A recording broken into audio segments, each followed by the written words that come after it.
Hi everyone, this is Radhika and welcome to after books. So इस video में हम start कर रहे हैं क्लास 11th का chapter number 13 that is hydrocarbons. तो hydrocarbons consist of the organic chemistry portion. इसमें आगे फर्दर अल्केन्स, अल्कीन्स, अल्काइंस और एरोमेटिक हाइड्रोकार्बन्स हैं। इस वीडियो में we will study about alkanes, उनकी सिंथेसिस, उनकी केमिकल प्रॉपर्टीज़ एंड उनकी फिजिकल प्रॉपर्टीज़। जो हाइड्रोकार्बन्स चैप्टर है इस पे based 2 MCQ videos I have already uploaded, जिसका लिंक आपको मिल जाएगा डिस्क्रिप्शन बॉक्स में। So let's get started with this video.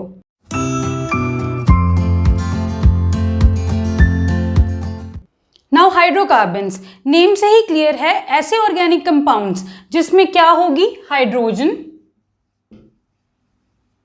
And carbon. ऐसे ऑर्गेनिक कंपाउंड्स को हम बोलते हैं हाइड्रोकार्बन्स। नाउ करते हैं हाइड्रोकार्बन्स की क्लासिफिकेशन। किस बेसिस पे? On the basis of carbon carbon bond, कि यहां पे ये जो कार्बन एटम्स लिंक्ड हैं आपस में, उनमें कैसा बॉन्ड है, उस बेसिस पे हम करेंगे क्लासिफिकेशन ऑफ हाइड्रोकार्बन्स। तो यहाँ पे 3 क्लासेस हैं हाइड्रोकार्बन्स की। One is saturated hydrocarbons, then comes unsaturated hydrocarbons and फिर आते हैं aromatic hydrocarbons. Now saturated hydrocarbons का मतलब होता है ऐसे हाइड्रोकार्बन्स जिनमें ये जो कार्बन और कार्बन का बॉन्ड है ये एक सिंगल बॉन्ड होगा। तो यहाँ पे क्या होगा, सैचुरेटेड में कार्बन एंड कार्बन में सिंगल बॉन्ड होगा, ऑल्सो कार्बन हाइड्रोजन भी सिंगल बॉन्ड ही होगा। वेयर एज अनसैचुरेटेड जो हाइड्रोकार्बन्स होंगे इनमें क्या होता है, कार्बन एंड कार्बन में डबल बॉन्ड होगा, whereas carbon and hydrogen का बॉन्ड हमेशा ही एक सिंगल बॉन्ड होता है। नाउ अगर यहाँ पे हमारे पास कोई ऐसा कंपाउंड है जिसमें सिंगल बॉन्ड भी है और डबल बॉन्ड भी है, उसको हम अनसैचुरेटेड में ही कंसिडर करेंगे, ना कि सैचुरेटेड में। Now we come to aromatic. Aromatic ऐसे होते हैं हाइड्रोकार्बन्स जिनमें एरोमेटिसिटी होती है, which is decided by Huckel's rule.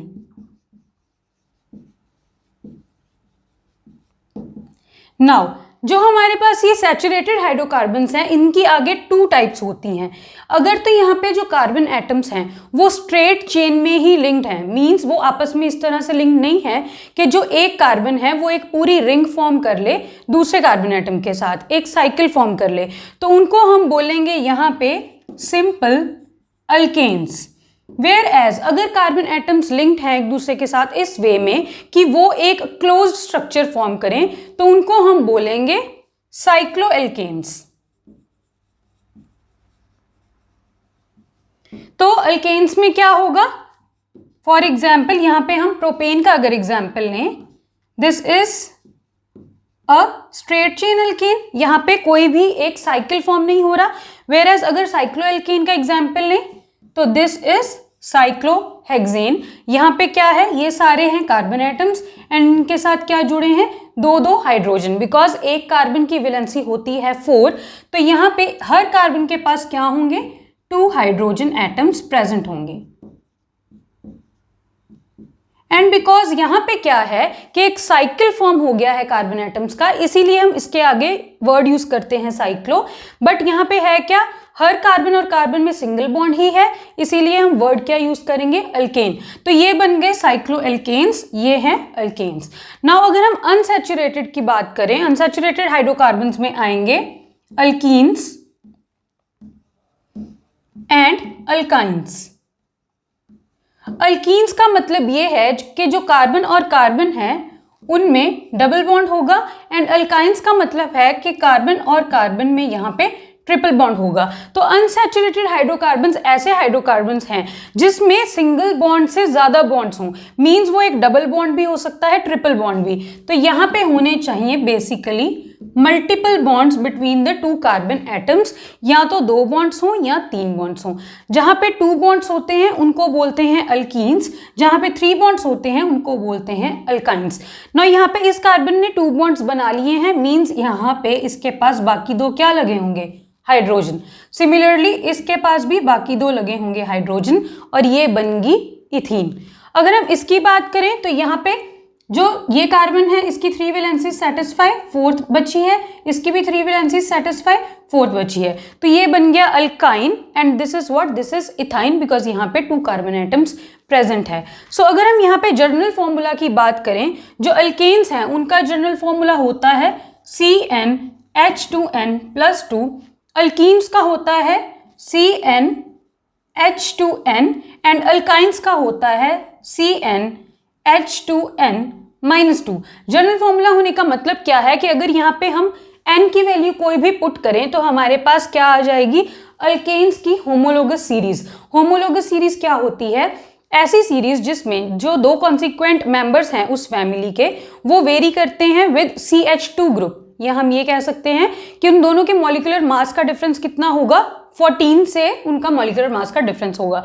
अगर हम यहाँ पे बात करें अल्केन्स की तो ये क्या हो जाएगा, अगर यहाँ पे n को 1 लें तो यहाँ पे H कितने हो जाएंगे, 4 हो गए यहाँ पे H, तो ये क्या बन गया CH4, जिसको हम क्या बोलते हैं, मिथेन। मिथ क्यों, बिकॉज यहाँ पे 1 कार्बन एटम है, एंड एन क्यों, बिकॉज ये अल्केन की होमोलोगस सीरीज का मेंबर है।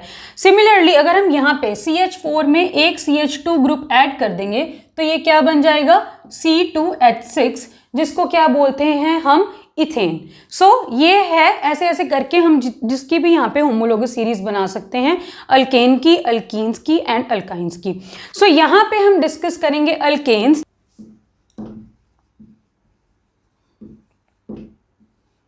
नाउ अल्केन्स में है क्या, कार्बन एंड कार्बन में कैसा बॉन्ड है, सिंगल बॉन्ड। ऑल्सो यहाँ पे क्या होंगे, कार्बन हाइड्रोजन बॉन्ड्स भी प्रेजेंट होंगे। तो यहाँ पे ये जो कार्बन एंड कार्बन की जो बॉन्ड लेंथ होती है दिस इज 154 पिकोमीटर्स, वेयरएज जो कार्बन हाइड्रोजन बॉन्ड लेंथ होती है वो है 112 पिकोमीटर्स। ऑब्वियसली बिकॉज हाइड्रोजन का साइज छोटा होता है सो बॉन्ड लेंथ कम होगी, कार्बन का साइज हाइड्रोजन से ज्यादा है तो यहाँ पे बॉन्ड लेंथ ज्यादा होगी।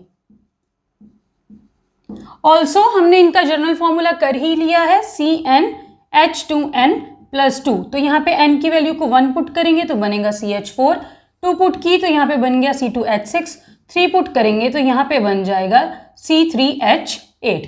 तो ऐसे सो ऑन यहाँ पे हमें एक होमोलोगस सीरीज मिल जाएगी अल्केन्स की। नाउ यहाँ पे अगर हम CH4 दैट इज मीथेन की बात करें तो इसका कैसा स्ट्रक्चर है, टेट्राहेड्रल स्ट्रक्चर।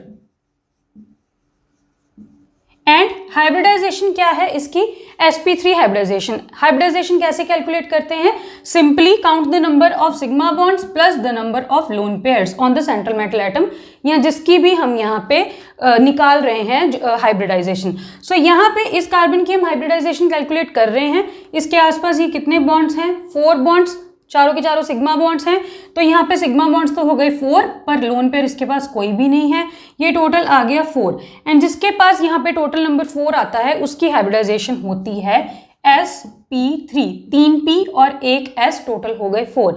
सो इसकी हाइब्रिडाइजेशन है sp3। सिमिलरली यहाँ पे अल्केन्स में जितने भी यहाँ पे हमारे पास कार्बन एटम्स हैं सारे ही sp3 हाइब्रिडाइज्ड होंगे। एंड यहाँ पे ये जो CH4, ये जो HCH बॉन्ड एंगल है ये कितना है यहाँ पे 109 डिग्री एंड 28 मिनट्स। ये सारा फिक्स्ड है, sp3 अगर हाइब्रिडाइजेशन है तो टेट्राहेड्रल स्ट्रक्चर है तो इतना इसका बॉन्ड एंगल होगा, that is 109 degree 28 minutes. Now ये जो एल्केन्स हैं हमारे पास, ये अब इनको हम बोलते हैं क्या, पैराफिन्स, बिकॉज ये इनर्ट होते हैं। देखो इनमें सारे सिग्मा बॉन्ड्स हैं एंड वी नो जो सिग्मा बॉन्ड्स होते हैं वो बनते हैं bye head on overlapping.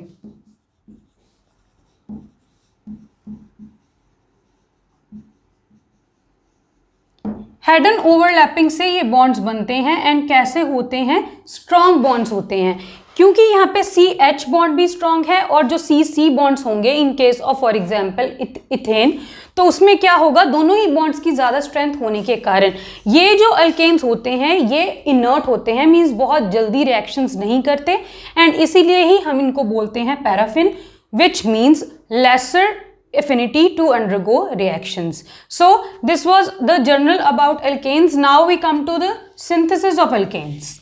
Coming to the synthesis of alkanes. Synthesis of alkanes में सबसे पहले है सिंथेसिस फ्रॉम हाइड्रोकार्बन्स। कैसे हाइड्रोकार्बन्स? जो अनसैचुरेटेड हैं। अभी हमने किया अनसैचुरेटेड हाइड्रोकार्बन्स कौन से होते हैं? जिनमें या तो कार्बन डबल बॉन्ड कार्बन हो या कार्बन ट्रिपल बॉन्ड कार्बन हो। तो यहाँ पे हम क्या करवा रहे हैं? Basically hydrogenation. नेम से ही क्लियर है, हाइड्रोजिनेशन का मतलब क्या है? एडिशन। किसकी एडिशन करवानी पड़ेगी यहाँ पे? हाइड्रोजन की। So the addition of hydrogen is known as hydrogenation. अब देखो, अगर हम यहाँ पे सबसे पहले बात करें, यहाँ पे क्योंकि डबल बॉन्ड है कार्बन और कार्बन में और ट्रिपल बॉन्ड है कार्बन और कार्बन में इन case of alkyne and alkyne, तो यहाँ पे हमारे पास पॉसिबिलिटी है कि अगर हम यहाँ पर हाइड्रोजन्स को ऐड करवाते हैं तो यहाँ पे कोई ना कोई ऐसे वीकर बॉन्ड्स, ये जो पाई बॉन्ड्स होते हैं ये वीक बॉन्ड्स होते हैं, तो कोई ना कोई यहाँ पे हमारे पास ऐसे बॉन्ड्स प्रेजेंट हैं जो यहाँ से अगर टूट जाएं तो हाइड्रोजन इनके ऊपर ऐड हो सकती है, तभी तो यहाँ पे एडिशन होगी हाइड्रोजन की। अगर हम पहले ही यहाँ पे बात करें कार्बन सिंगल बॉन्ड कार्बन की, तो यहाँ पे एडिशन रिएक्शंस नहीं होती। जो एडिशन रिएक्शंस हैं they take place at alkenes and alkynes. Now बात करते हैं यहाँ पे, सबसे पहले जब अल्कीन ली हमने, ये हमने अल्कीन ली, इसमें हमने हाइड्रोजन ऐड करवानी है। ये रिएक्शन होती है इन द प्रेजेंस ऑफ निकल, पैलेडियम और प्लैटिनम एज कैटलिस्ट्स।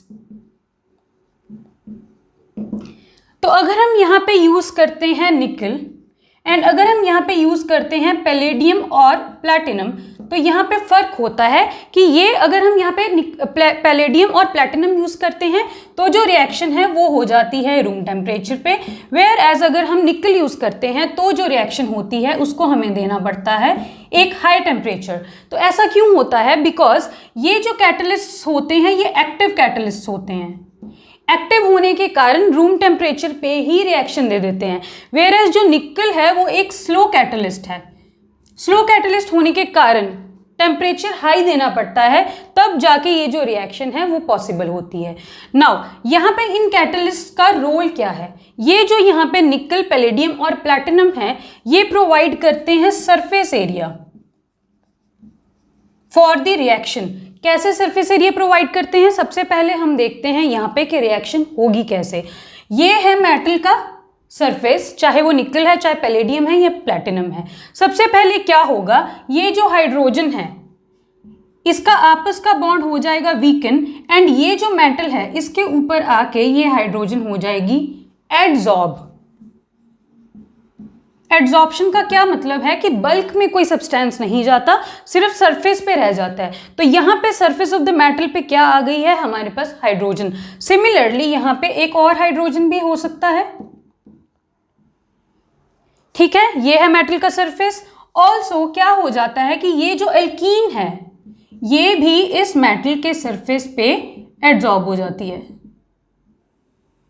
नाउ यहाँ पे ये जो रिएक्टेंट्स थे ये दोनों ही मेटल के सरफेस पे एड्जॉर्ब हो गए हैं। धीरे धीरे होता क्या है यहाँ पे कि ये जो बॉन्ड है, ये जो हाइड्रोजन का मेटल के ऊपर एड्जॉर्ब किया हुआ बॉन्ड है ये यहाँ से टूट जाएगा एंड ये हाइड्रोजन चला जाएगा इस कार्बन के पास एंड ये बॉन्ड यहाँ से टूट जाएगा। सिमिलरली क्या होगा, ये जो हाइड्रोजन पहले यहाँ पे एड्जॉर्ब थी अब ये अगेन डीजॉर्ब हो जाएगा, डीजॉर्प्शन हो जाएगी हाइड्रोजन की एंड ये हाइड्रोजन जुड़ जाएगा जाके इस कार्बन के साथ एंड उसके बाद ये यहाँ पे जो इथीन पहले एड्जॉर्ब हुई थी अब वो यहाँ से अगेन डीजॉर्ब हो जाएगी। बट अब ये क्या निकल के यहाँ से डीजॉर्ब हुई है? As an alkane. तो बेसिकली अगर हम यहाँ पे एक डबल बॉन्ड तोड़ते हैं तो यहाँ पे क्या हो जाएगा, इस कार्बन की 3 वैलेंसीज 1 वैलेंसी अनसैटिस्फाइड, इस कार्बन की भी 3 वैलेंसीज 1 वैलेंसी अनसैटिस्फाइड। उन दोनों वैलेंसीज को सेटिस्फाई करने के लिए यहाँ पे एक हाइड्रोजन इधर दे दिया, एक हाइड्रोजन इधर दे दिया। अब दोनों कार्बन की वैलेंसीज हो गई यहाँ पे सेटिस्फाई एंड यहाँ पे अगर ऑलरेडी हाइड्रोजन ग्रुप्स प्रेजेंट थे फॉर एग्जाम्पल, तो यहाँ पे भी अब हाइड्रोजन ग्रुप्स प्रेजेंट ही हैं। सिर्फ क्या फर्क हुआ है कि ये जो हाइड्रोजन है इसने जाके यहाँ पे जो डबल बॉन्ड था वहां पे एडिशन कर दी है। ठीक है, सो क्या बन गया है, एक डबल बॉन्ड से एक सिंगल बॉन्ड बन गया है एंड इसके लिए हमें एक हाइड्रोजन मॉलिक्यूल की जरूरत पड़ी है। अगर यहीं पे हम देखें कि ट्रिपल बॉन्ड अगर होता, तो अगर ट्रिपल बॉन्ड में हम यहाँ पे H2 ऐड करते तो क्या होता, सबसे पहले यहां से एक बॉन्ड टूटता तो क्या हो जाता, इन case of triple bond carbon की वैलेंसी है 4, तो यहाँ पे सिर्फ एक एक H ग्रुप्स पहले से अटैच होंगे। अब क्या होगा, यहाँ पे ये जो डबल बॉन्ड है इनमें से एक बॉन्ड टूट जाएगा। फॉर एग्जाम्पल अगर ये ऊपर वाला बॉन्ड टूटता है तो ये क्या बनेगा, कार्बन डबल बॉन्ड कार्बन रह गया, एक H और एक H पहले से लगे थे, 2 H हमने यहाँ पे दिए, कार्बन की वैलेंसीज अनसेटिस्फाइड है, दोनों की वैलेंसी को सेटिस्फाई करने के लिए दोनों साइड पे एक एक H हमने यहाँ पे दे दिया, तो ये बन गई अल्काइन से अल्कीन। अगेन अगर हम यहाँ पे हाइड्रोजन मॉलिक्यूल ऐड कराएंगे तो सेम क्या होगा, जैसे अभी हमने रिएक्शन की, ये डबल बॉन्ड टूटेगा, एक H इधर जाएगा, एक H इस कार्बन के पास जाएगा, तो ये बन जाएगा सिंगल बॉन्ड एंड सारे कार्बन्स की वैलेंसी हो जाएंगी सेटिस्फाइड। सो बेसिकली अगर हमें अल्काइंस से सीधा यहाँ पे अल्केन्स बनाने हैं तो हमें क्या करना पड़ेगा, यहाँ पे 2 हाइड्रोजन मॉलिक्यूल्स को यहाँ पे यूज करना पड़ेगा, एक बार अल्कीन बनाने के लिए एंड देन अल्केन में कन्वर्ट करने के लिए। सो ये है हमारी रिएक्शन विद अनसैचुरेटेड हाइड्रोकार्बन्स। सो जब alkyl halides that is CH3X, इसी को बोलेंगे अल्काइल हैलाइड, ये है alkyl group and this is halogen which can be fluorine, chlorine, bromine और आयोडीन। जब यहाँ पे हम हाइड्रोजन ऐड करेंगे इन the presence of zinc and HCl, तो यहाँ पे क्या होगा, ये जो H है ये जाएगा X के साथ और बन जाएगा HX। क्या हुआ, यहाँ पे एक H रह गया, वो किसके पास जाएगा, CH3 के पास, एंड यहाँ पे क्या बन जाएगा, CH4 विच इज मीथेन। तो यहाँ पे बन गया अल्केन हमारे पास। बट इस रिएक्शन में हम X को ले सकते हैं क्लोरीन, ब्रोमीन एंड आयोडीन, जबकि यहाँ पे X फ्लोरीन नहीं हो सकता। फ्लोरीन को यहाँ पे इस रिएक्शन में वी कैनॉट यूज, क्योंकि फ्लोरीन जो होता है इट इज वेरी रिएक्टिव। ज्यादा रिएक्टिव होने के कारण यहाँ पे होगा क्या, ये जो F2 है ये यहाँ पे ये जो HCl प्रेजेंट है इसके साथ रिएक्ट ही कर जाएगा एंड यहाँ से क्या फॉर्म कर लेगा, HF एंड साथ में फॉर्म कर लेगा यहाँ पे Cl2। सो बेसिकली जो रिएक्शन हम करवाना चाहते थे, यहाँ पे अल्केन ऑब्टेन करना चाहते थे, वो हमें इस रिएक्शन से ऑब्टेन नहीं हो सकता due to high reactivity of fluorine. Now यहाँ पे बात करते हैं सेकेंड रिएक्शन की विच इज वुड्स रिएक्शन, जब हम अल्काइल हैलाइड से सिंथेसिस कर रहे हैं। What is Wurtz reaction?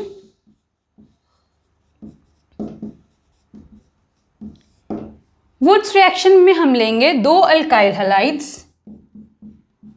Sodium के साथ रिएक्शन करवाएंगे, क्या होगा यहाँ पे 2NaX यहां से रिमूव हो जाएगा एंड ये R ग्रुप इस R ग्रुप से लिंक हो जाएगा एंड ये बन जाएगा अल्केन। साथ में क्या बनेगा यहाँ पे 2NaX।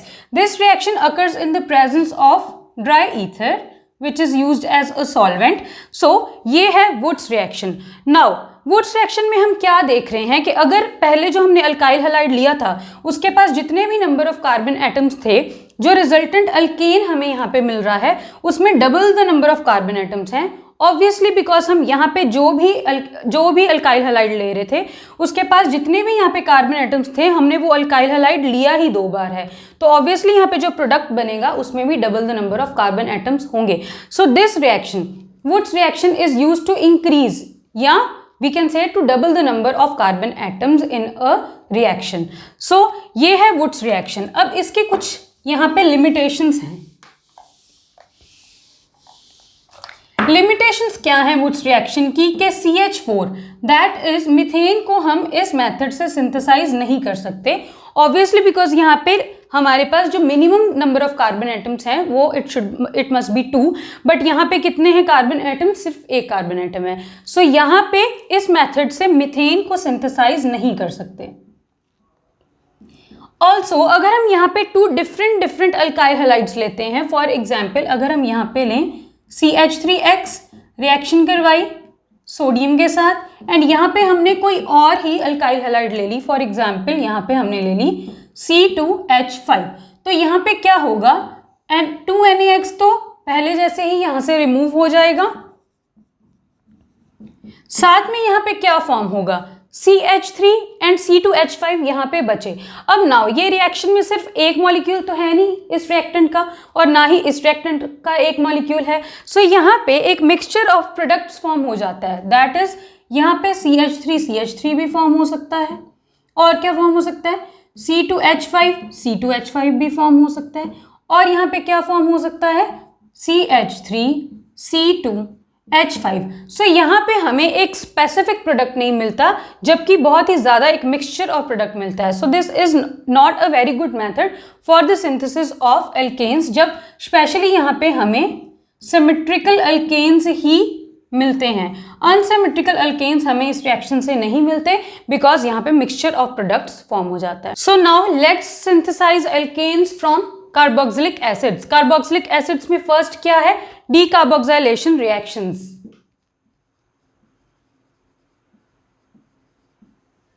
डीकार्बोक्सिलेशन नेम से ही क्लियर है, डी का मतलब है रिमूवल, किसका, कार्बन डाइऑक्साइड का। तो जिस रिएक्शंस में कार्बन डाइऑक्साइड रिमूव हो जाती है उनको हम बोलते हैं decarboxylation reactions. Consider for example this is what 10th class में बहुत पढ़ा है इसे, दिस इज सोडियम इथेनोएट, या क्या बोल सकते हैं इसको, sodium salt of acetic acid. CH3COOH होता है एसिटिक एसिड, H को रिप्लेस करके लगा दिया सोडियम, तो ये क्या बन गया, sodium salt of acetic acid.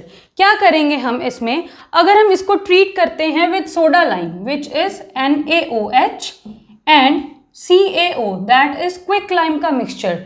This is what? This is calcium oxide, that is quicklime, and this is sodium hydroxide. The mixture of sodium hydroxide and calcium oxide is known as soda lime. This is what? This is soda lime. So पहली बात तो यहाँ पे reaction NaOH in the presence of CaO, that is soda lime से क्यों करवा रहे हैं, बिकॉज अगर यहाँ पे सॉलिड NaOH लेते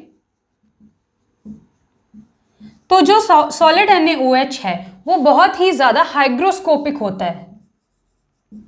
हाइग्रोस्कोपिक होने का मतलब ये है कि आसपास से, सराउंडिंग से वाटर मॉलिक्यूल्स को एब्जॉर्ब कर लेता है, एंड यहाँ पे क्या होगा, जो रिएक्शन, जो प्रोडक्ट हम चाहते हैं वैसा प्रोडक्ट यहाँ पे नहीं मिलेगा, बिकॉज ये जो सोडियम हाइड्रोक्साइड है सराउंडिंग से वाटर ही एब्जॉर्ब कर लेगा।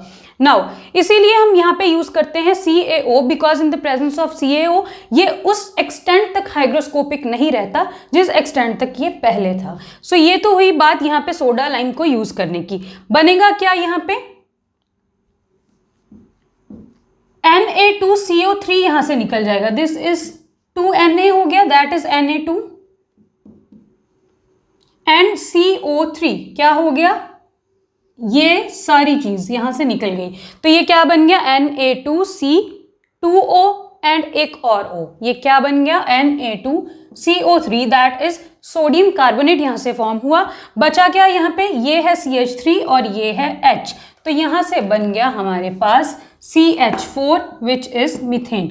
तो अगेन हो गया यहाँ पे अल्केन सिंथेसाइज, एंड ये जो Na2CO3 यहाँ पे फॉर्म हुआ है, अगर हम इसको हीट करें तो ये किस में ब्रेक हो जाएगा, सोडियम अपनी ऑक्साइड में जाएगा, एंड साथ में यहाँ पे फॉर्म हो जाएगी कार्बन डाइऑक्साइड। तो यहाँ पे हमने क्या है, ये जो सोडियम इथेनोएट है या ये जो sodium salt of acetic acid है, इसमें से हमने यहाँ से CO2 को रिमूव कर दिया है, इसीलिए इस रिएक्शन को बोलते हैं डीकार्बोक्सिलेशन रिएक्शन।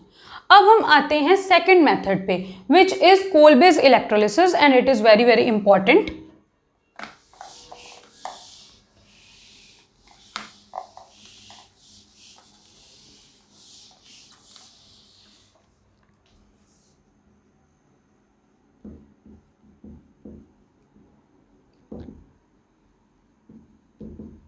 Now, सबसे पहले तो इलेक्ट्रोलिसिस में होगा क्या? इलेक्ट्रोलिसिस का मतलब होता है breaking down a substance in the presence of electricity. जब हमने इलेक्ट्रिसिटी पास करवाई तो जब सब्सटेंस टूट जाता है उसको हम बोलते हैं इलेक्ट्रोलिसिस, उस पर्टिकुलर सब्सटेंस की। नाउ इलेक्ट्रोलिसिस के लिए वर्ड यूज होता है लोप। इसका मीनिंग क्या है? लेफ्ट हैंड साइड पे क्या होगी? ऑक्सीडेशन होगा। कौन सा इलेक्ट्रोड? एनोड। एंड उस पे चार्ज कौन सा होगा? पॉजिटिव। सो इलेक्ट्रोलिसिस में हमें पता है कि क्या होगा, एक एनोड होगा, एक कैथोड होगा, रिडक्शन होगी, ऑक्सीडेशन होगी। तो कैसे पता लगेगा कि जो लेफ्ट हैंड साइड पे इलेक्ट्रोड है वो है हमारा क्या? एनोड। एंड उस पे क्या होगी? ऑक्सीडेशन। एंड उस पे चार्ज कौन सा होगा? पॉजिटिव। नाउ अगर एनोड पॉजिटिवली चार्ज है तो उस पे जो चीजें आएंगी वो कैसी होंगी? Negatively charge. सो अगर हम यहाँ पे अगेन बात करें CH3COONA की, तो यहाँ पे क्या है, जब हम इसकी रिएक्शन करवाएंगे किसके साथ? वाटर के साथ। बिकॉज यहाँ पे ये जो हम ले रहे हैं CH3CONA, दिस इज एक्वस। तो यहाँ पे फॉर्म क्या होगा? एक तो फॉर्म होगा CH3CH3, एक यहाँ पे फॉर्म होगा NaOH, एक यहाँ पे फॉर्म होगी CO2 एंड एक यहाँ पे फॉर्म होगी हाइड्रोजन गैस। कब? जब हम यहाँ पे क्या पास करवा रहे हैं? इलेक्ट्रिसिटी, या जब हम इसकी इलेक्ट्रोलिसिस करवा रहे हैं। सो ये कैसे होगा? Let's see the mechanism. सबसे पहले तो ये जो एक्वस CH3COONA है, दिस इज एन इलेक्ट्रोलाइट। तो क्या होगा? ये ब्रेक करेगा। नाउ यहां पे क्या है? मेटल। ये क्या है? Non metal. Metal and non metal में से ज्यादा इलेक्ट्रोनेगेटिव होते हैं नॉन मेटल्स। तो ये क्या है? इसके ऊपर आएगा negative charge. And sodium metal है, मेटल के ऊपर आएगा पॉजिटिव चार्ज। इसके ऊपर नेगेटिव चार्ज, इसके ऊपर positive charge. Now this is a weak electrolyte. तो वीक इलेक्ट्रोलाइट्स क्या होते हैं? जो कंप्लीटली आयोनाइज नहीं करते। मींस यहां पे क्या आएगा? एक रिवर्सिबल का साइन आएगा हमारे पास। एंड क्या बनेगा? ये किस में टूटेगा? CH3COO नेगेटिव में, एंड साथ में यहां पे बनेगा Na पॉजिटिव। तो अगर हम यहां पे इसके 2 मोल्स ले रहे हैं तो यहां पे भी 2 आ गया एंड यहां पे भी आ गया 2। यहां तक हमने कर लिया। अब आएंगे हमारे पास 2 रिएक्शंस, एक होगी एनोड पे एंड दूसरी होगी कैथोड पे। नाउ एनोड है क्या? Positively charged. कैथोड फिर क्या होगा? Negatively charged. एंड एनोड पे होगी क्या? ऑक्सीडेशन। और ये लेफ्ट हैंड साइड वाला इलेक्ट्रोड है, इसीलिए हमने एनोड को लेफ्ट हैंड साइड पे लिखा है, कैथोड को राइट हैंड साइड पे लिखा है। नाउ इतना हो गया। अब क्या है यहाँ पे? This is CH3COO negative. Negative charge है तो किसके पास आएगा? पॉजिटिव चार्ज वाले के पास। तो यहाँ पे क्या बन जाएगा? CH3COO नेगेटिव इसके पास यहाँ पे आ गया। नाउ यहाँ पे होनी क्या है? Oxidation. What is oxidation? Loss of electrons. तो यहां से इलेक्ट्रॉन्स लूज होंगे। फॉर एग्जाम्पल अगर हम यहां से 2 इलेक्ट्रॉन्स लूज करवा दें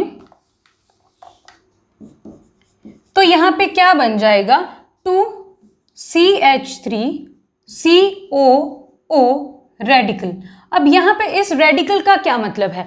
देखो अगर हम यहां पे पहले एक CH3COO नेगेटिव की बात करते हैं, ये है इसके ऊपर नेगेटिव चार्ज। हमने टोटल 2 मॉलिक्यूल्स में से यहां से 2 इलेक्ट्रॉन्स एलिमिनेट करवाए हैं। मींस 1 में से हम 1 इलेक्ट्रॉन एलिमिनेट करवाना चाहते हैं। यहां से हमने 1 इलेक्ट्रॉन एलिमिनेट करवाना है। बट यहां पे ये जो नेगेटिव चार्ज है ये सिंबलाइज करता है 2 इलेक्ट्रॉन्स को। ठीक है, बिकॉज यहां पे देखो ना, ये यहाँ पे नेगेटिव चार्ज आया क्यों है? पहली बात, बिकॉज ऑक्सीजन बनाता है 2 बॉन्ड्स। यहाँ पे इसने कितने बॉन्ड्स बनाए हैं? 1 बॉन्ड। मींस सेकंड वैलेंसी इसकी अभी इनकम्प्लीट है। अगर यहाँ पे ये नेगेटिव चार्ज ना होता, मींस इसके साथ कुछ ना कुछ लगा होता, फॉर एग्जाम्पल H या Na कुछ लगा होता। अब क्योंकि इसने ये बॉन्ड नहीं बनाया, जिस बॉन्ड को बनाने में 2 इलेक्ट्रॉन्स लगते हैं, तो ये जो इलेक्ट्रॉन्स हैं दोनों के दोनों ही आ चुके हैं इस ऑक्सीजन के पास। ठीक है, अब हमने इसमें से एक इलेक्ट्रॉन रिमूव करवाना है, तो क्या करेंगे? इसमें से 2 इलेक्ट्रॉन है, इसमें 1 इलेक्ट्रॉन रिमूव करवाया तो इसके पास रह गया कितना इलेक्ट्रॉन, 1 इलेक्ट्रॉन, जिसको हम रिप्रेजेंट करते हैं इस डॉट से एंड इसको बोलते हैं रेडिकल। ठीक है, तो ये बन गया हमारे पास ये रेडिकल। सिमिलरली अगर यहाँ पे सेकंड वाला मॉलिक्यूल भी मैं लूंगी, उससे भी एक और इलेक्ट्रॉन यहाँ से जाएगा, उससे भी यही चीज बनेगी, तो सिंपली क्या होगा, यही चीज 2 बार बन जाएगी, इसीलिए यहाँ पे मैंने लिख दिया 2। ठीक है, अब हम बात करते हैं कैथोड की। नाउ यहाँ पे क्या आएगा, यहाँ पे आएगा वाटर। वाटर आया, ये जो 2 इलेक्ट्रॉन्स इसने लूज किए हैं, ये क्या करेगा कैथोड पे, ये 2 इलेक्ट्रॉन्स यूज कर लेगा, बिकॉज यहां पे क्या है, कैथोड पे होगी रिडक्शन।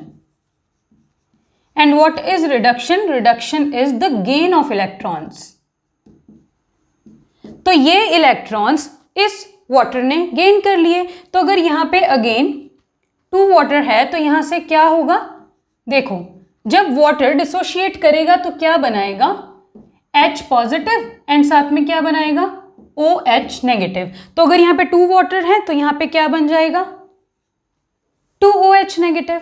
ठीक है, तो यहाँ पे साथ में क्या बनेगा, देखो नाउ इस हाइड्रोजन के ऊपर है 1 पॉजिटिव चार्ज। हमने क्या किया, एक वाटर मॉलिक्यूल को 1 इलेक्ट्रॉन दिया, तो ही तो 2 वाटर मॉलिक्यूल को 2 इलेक्ट्रॉन्स देंगे। यहाँ पे 1 वाटर मॉलिक्यूल को हम 1 ही इलेक्ट्रॉन दे रहे हैं। 1 वाटर मॉलिक्यूल टूट किस में रहा है, H पॉजिटिव और OH नेगेटिव में। OH नेगेटिव को तो हमने एज इट इज यहाँ पे रख लिया। अब बचा क्या, H पॉजिटिव बचा। ऐसे ही सेकेंड वाटर मॉलिक्यूल होगा, यहां पे भी बचा क्या, H पॉजिटिव OH नेगेटिव, तो दोनों हमने यहाँ पे लिख लिए हैं। नाउ इस पे भी पॉजिटिव चार्ज, इस पे भी पॉजिटिव चार्ज, एक एक पॉजिटिव चार्ज और दोनों को एक एक ही इलेक्ट्रॉन दे रहे हैं, तो बन क्या जाएगा यहाँ पे H रेडिकल बन जाएंगे। और कितने रेडिकल्स बन जाएंगे यहां से, 2H रेडिकल। तो ये जो दोनों H रेडिकल हैं ये एक दूसरे के साथ जब मिल जाएंगे तो क्या बना लेंगे, H2। यहां से बन गया H2, बिकॉज एक बॉन्ड बनाने के लिए 2 इलेक्ट्रॉन्स चाहिए होते हैं। इस हाइड्रोजन के पास भी इलेक्ट्रॉन, इस हाइड्रोजन के पास भी इलेक्ट्रॉन, दोनों आपस में मिलके बना लेंगे बॉन्ड एंड ये क्या बन जाएगा, H2। तो यहाँ पे कैथोड पे कौन सी गैस रिलीज हो रही है, H2 गैस। वेयर एज अगर हम यहाँ पे बात करें, अगेन दोबारा एनोड पे आ जाते हैं, जो ये हमारे पास बना, इसमें अगर हम CH3COO रेडिकल, अगर यहाँ से हम चाहते हैं कि ये CO2 रिमूव हो जाए, बिकॉज जब भी हमारे पास ऐसे फ्री रेडिकल्स बनते हैं तो इनमें पॉसिबिलिटी होती है कि अगर कोई छोटे छोटे कंपाउंड्स वहाँ से एलिमिनेट हो सकते हैं तो वो ज़रूर होंगे। तो यहाँ से CO2 एलिमिनेट हो गया। नाउ CO2 में क्या है, देखो ये ऑक्सीजन की वैलेंसी होती है 2, इसने अपनी वैलेंसी सेटिस्फाई कर ली, इस ऑक्सीजन की वैलेंसी भी सेटिस्फाई, कार्बन की वैलेंसी 4, कार्बन की वैलेंसी भी सेटिस्फाई है। सबकी वैलेंसी सेटिस्फाई मींस इसके ऊपर कोई भी चार्ज, कोई भी रेडिकल कुछ नहीं आएगा। सो CO2 तो यहाँ पे ऐसे ही बच गया। साथ में क्या बचा यहाँ पे, 2CH3। नाउ ये जो ऑक्सीजन के ऊपर रेडिकल था ये अब किसके ऊपर शिफ्ट हो जाएगा, कार्बन के ऊपर, तो ये क्या बन जाएगा, 2CH3 रेडिकल। तो यहाँ पे एनोड पे कौन सी गैस रिलीज हुई, carbon dioxide, whereas cathode पे कौन सी गैस रिलीज हुई, हाइड्रोजन। नाउ यहाँ पे क्या है हमारे पास, अभी 2OH नेगेटिव है एंड यहाँ पे क्या है, अभी 2Na पॉजिटिव, ये पढ़े जो, यहाँ पे 2Na पॉजिटिव है एंड यहाँ पे 2OH नेगेटिव है। सो ये 2Na पॉजिटिव इस OH नेगेटिव से मिलके क्या बना लेगा,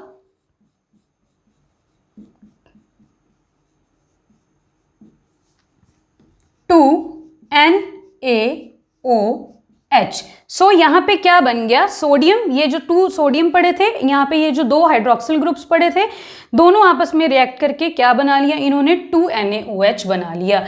एंड यहाँ पे अगेन एनोड पे आ रहे हैं, ये जो है 2 CH3 रेडिकल्स, ये क्या करेंगे, ये है एक CH3 रेडिकल, ये है एक CH3 रेडिकल, ये दोनों क्या करेंगे, इसके पास एक इलेक्ट्रॉन, इसके पास एक इलेक्ट्रॉन, एक बॉन्ड बनाने के लिए 2 इलेक्ट्रॉन्स की जरूरत होती है, तो क्या करेंगे यहाँ पे आपस में बॉन्ड फॉर्म कर लेंगे एंड ये क्या बन जाएगा यहाँ से CH3। सो यहाँ पे कौन कौन से प्रोडक्ट्स बने, एक तो बना CH3, एक क्या बना, कार्बन डाइऑक्साइड, एंड साथ में क्या बनी, हाइड्रोजन, एंड क्या बना, sodium hydroxide, which is this. So this is the mechanism of electrolysis of CH3COONA. एक बार रिवाइज करते हैं. सबसे पहले क्या किया, CH3COONA है हमारे पास एक वीक इलेक्ट्रोलाइट, डिसोशिएट करेगा.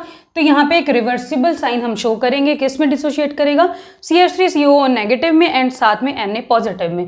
तो अगर यहाँ पे 2 मॉलिक्यूल्स हैं तो यहाँ पे भी 2 आ गया एंड यहाँ पे भी 2 आ गया. देन हम बात करते हैं इलेक्ट्रोलिसिस में 2 इलेक्ट्रोड्स होंगे, एक होगा अनोड, एक होगा कैथोड. एनोड के ऊपर होगा पॉजिटिव चार्ज, तो पॉजिटिव चार्ज के ऊपर अटैक करेगा ये नेगेटिव चार्ज.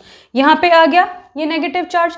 तो यहाँ पे क्या बनेगा, जब यहाँ पे हमने 2 इलेक्ट्रॉन्स रिमूव करवाए, बिकॉज हमने यहाँ पे ऑक्सीडेशन करवानी है, तो ये क्या बन गया, यहाँ पे आ गया रेडिकल. बिकॉज अगर एक यहाँ से इलेक्ट्रॉन रिमूव करवा रहे हैं तो एक रेडिकल बना, 2 इलेक्ट्रॉन्स रिमूव करवाएंगे दोनों से तो दोनों के ऊपर एक एक रेडिकल यहाँ पे फॉर्म हो जाएगा. फिर क्या होगा, जब भी रेडिकल फॉर्म होते हैं तो यहाँ से जो भी छोटे छोटे प्रोडक्ट्स हैं वो एलिमिनेट हो जाते हैं. तो CO2 तो यहाँ से हो गया एलिमिनेट. ये जो रेडिकल ऑक्सीजन के ऊपर था ये अब आ गया इस कार्बन एटम के ऊपर एंड ये बन गया 2CH3. यहाँ पे क्या हुआ, ये जो CH3 रेडिकल और ये जो CH3 radical that is methyl radicals form हुए, इन दोनों ने यहाँ पे मिलके बना ली इथेन. अब बात करते हैं कैथोड की. कैथोड पे साइन है नेगेटिव का साइन है, मींस इसके ऊपर आएगी एक पॉजिटिव चीज, बट ये हम करेंगे बाद में बिकॉज अभी तक हमें यहाँ पे OH नेगेटिव हमने ऑब्टेन नहीं किया. तो वाटर यहाँ पे क्यों आया है, चाहे इसके ऊपर पॉजिटिव चार्ज नहीं है बट इसके ऊपर नेगेटिव चार्ज भी नहीं है, इसीलिए यहाँ पे हम पॉजिटिवली चार्ज स्पीशीज हर उस स्पीशीज को कंसिडर करते हैं जिसके ऊपर यहाँ तो नेगेटिव चार्ज बिल्कुल ही नहीं होना चाहिए, चाहे पॉजिटिव हो चाहे ना हो. अब इसके ऊपर चाहे पॉजिटिव चार्ज नहीं था बट नेगेटिव चार्ज भी नहीं था, सो यहाँ पे आया हाइड्रोजन. ये जो 2 इलेक्ट्रॉन्स यहाँ से गए थे, इसने वो 2 इलेक्ट्रॉन्स को ले लेना है और यहाँ पे बना देगा OH नेगेटिव एंड यहाँ पे बना देगा H रेडिकल.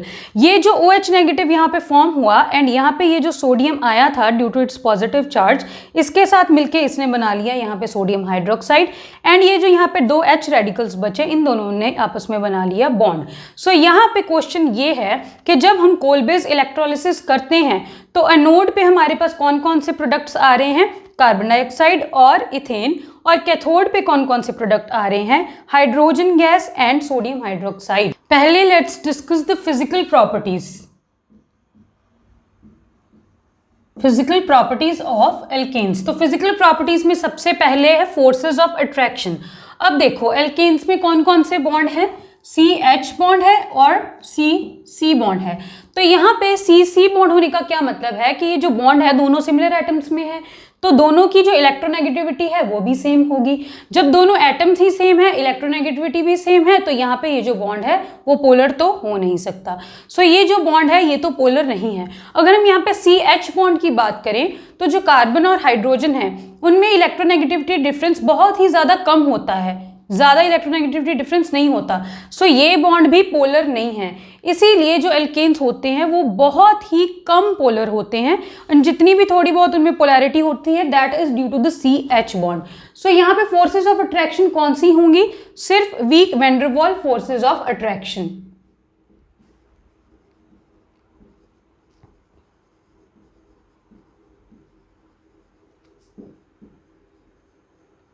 नाउ हम बात करते हैं स्टेट की कि कैसे एग्जिस्ट करेंगे.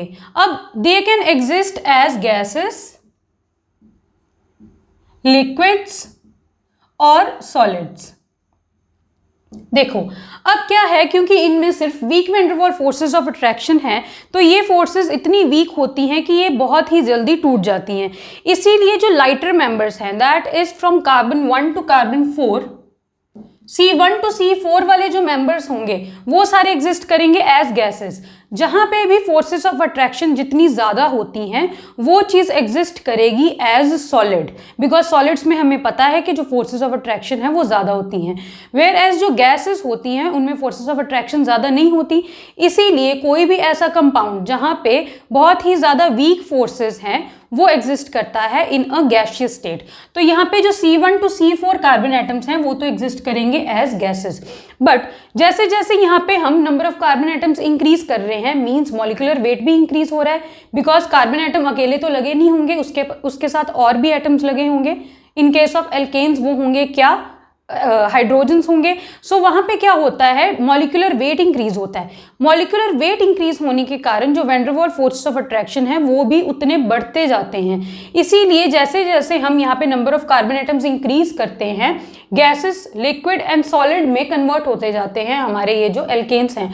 तो यहाँ पे अगर हम बात करें C5 to C17 वाले जो एल्केन्स हैं वो एग्जिस्ट करेंगे एज लिक्विड्स, एंड अगर यहाँ पे C18 एंड अबव की बात करें, मींस ऐसे एल्केन्स जिसमें 18 नंबर ऑफ कार्बन एटम्स हैं या उससे भी ज़्यादा हैं वो एग्जिस्ट करेंगे as solids, because obviously due to the increase in molecular mass van der Waals forces go on increasing as we increase the number of carbon atoms.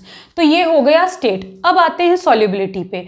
तो जो एल्केन्स हैं, क्योंकि इनमें ये जो कार्बन एटम्स हैं जैसे जैसे ये बढ़ते जाएंगे, पहली बात तो वैसे भी जो एल्केन्स हैं they are insoluble in water. First reason तो इसका यही हो गया कि जो एल्केन्स हैं वो पोलर नहीं है, नॉन पोलर हैं। एंड वाटर कैसा है, एक polar substance, H positive and OH negative में ब्रेक करेगा। नाउ वी नो क्या रूल होता है, लाइक डिसॉल्व्स लाइक।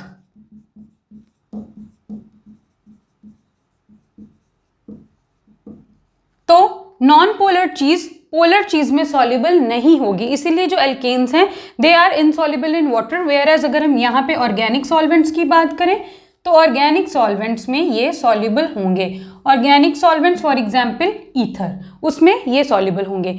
नाउ पहली बात तो ये वाटर में सॉल्युबल है ही नहीं, बट फिर भी अगर हम यहाँ पे कंपैरिजन करें तो जैसे जैसे हमारे पास hydrophobic part that is the number of carbon atoms increase करते जाएंगे, वैसे वैसे और ज़्यादा जो सॉल्युबिलिटी है वो डिक्रीज करती जाएगी, बिकॉज जो हाइड्रोफोबिक पार्ट है वो इंक्रीज होता जा रहा है। जैसे जैसे number of carbon and hydrogen increase हो रहे हैं, हाइड्रोफोबिक पार्ट इंक्रीज हो रहा है। हाइड्रोफोबिक होने का क्या मतलब है कि वाटर से फोबिया है, डर है, सो इट मीन्स ये वाटर में सॉल्युबल नहीं होंगे। Then we come to the colour and odour. ये कैसे होते हैं जो एल्केन्स होते हैं, दे आर कलरलेस, कोई भी कलर नहीं होता इनका, and also they are odourless, that is कोई भी स्मेल भी नहीं होती इनकी। फिर आते हैं boiling point and melting point पे।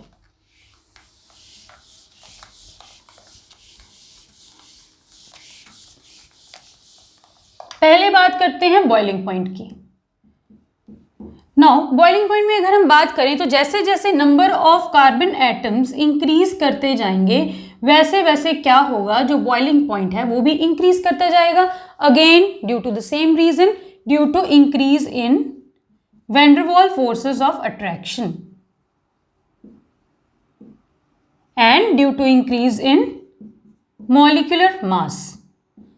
जैसे जैसे number of carbon atoms increase होंगे, मॉलिक्यूलर मास इंक्रीज होगा, वैन डर वाल फोर्सेस ऑफ अट्रैक्शन इंक्रीज होंगे, एंड इसीलिए उतना ही ज़्यादा हमें एनर्जी देनी पड़ेगी उस पर्टिकुलर सब्सटेंस को बॉयल करने के लिए, एंड जो बॉइलिंग पॉइंट है वो यहाँ पे इंक्रीज हो जाएगा।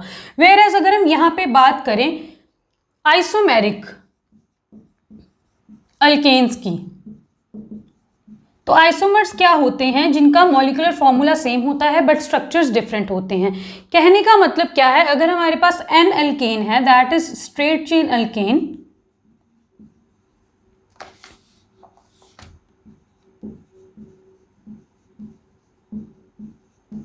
फॉर एग्जाम्पल ये है हमारे पास क्या, पेंटेन।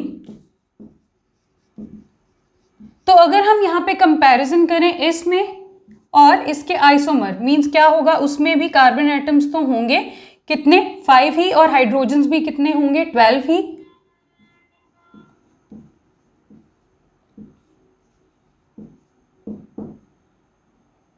सो यहाँ पे भी ये हो गया इसका आइसोमर, एंड ऑल्सो अगर हम यहाँ पे क्या बना दें,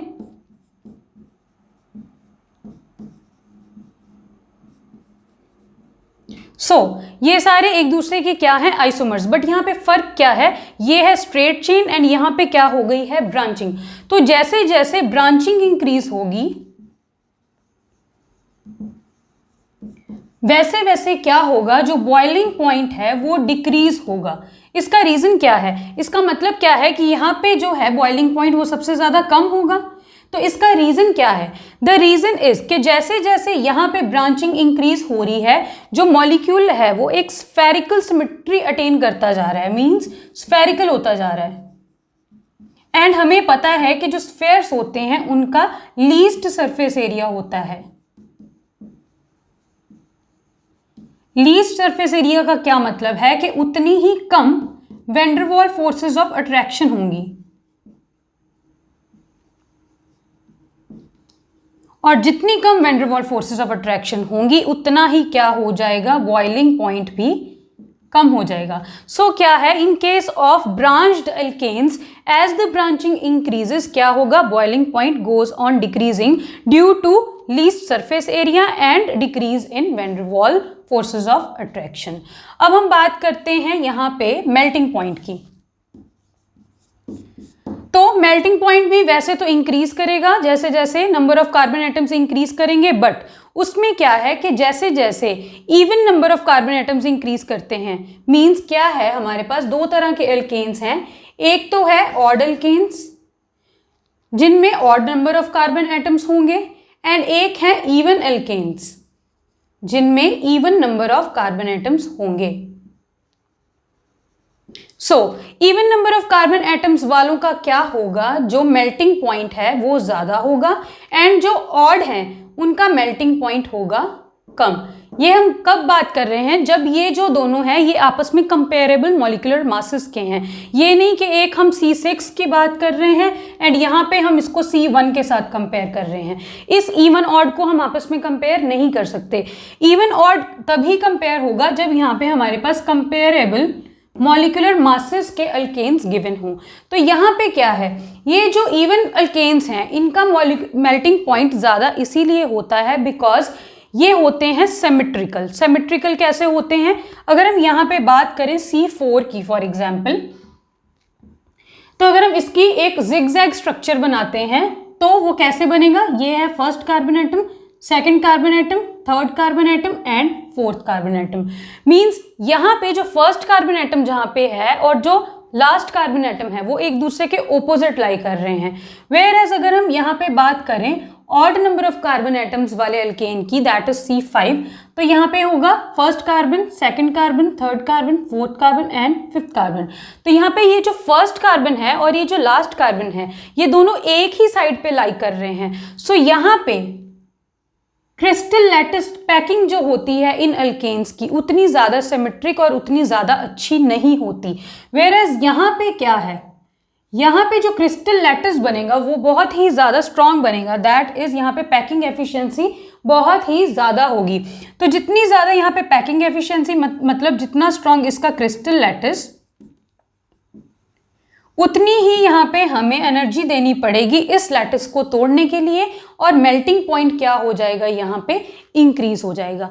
इसीलिए जो even number of carbon atoms वाले एल्केन्स हैं वो odd number of carbon atom वाले एल्केन्स से मेल्टिंग पॉइंट ज़्यादा रखते हैं। कब, जब इन दोनों के जो मॉलिक्यूलर मासेस हैं वो आपस में कंपेरेबल हों। ठीक है, तो अब हम बात करते हैं डेंसिटी की। जितने भी ये अल्केन्स हैं हमारे पास ये सारे ही they are less dense than water. Density is less than water. So ये हुई physical properties of alkanes. Now let's discuss the chemical properties of alkanes. Chemical properties में हमने ये सारी रिएक्शंस डिस्कस करनी है। Let's discuss them one by one. सबसे पहले आती हैं सब्स्टिट्यूशन रिएक्शंस। सब्स्टिट्यूशन रिएक्शंस देंगे alkanes because we have already discussed कि जो कार्बन सिंगल बॉन्ड कार्बन है उसमें एडिशन रिएक्शंस नहीं हो सकती। तो यहाँ पे क्या होंगी, सब्स्टिट्यूशन रिएक्शंस। हम यहाँ पे बात कर रहे हैं हैलोजिनेशन की।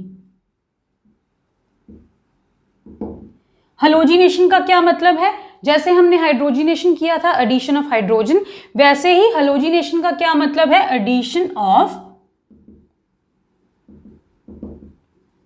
Halogen.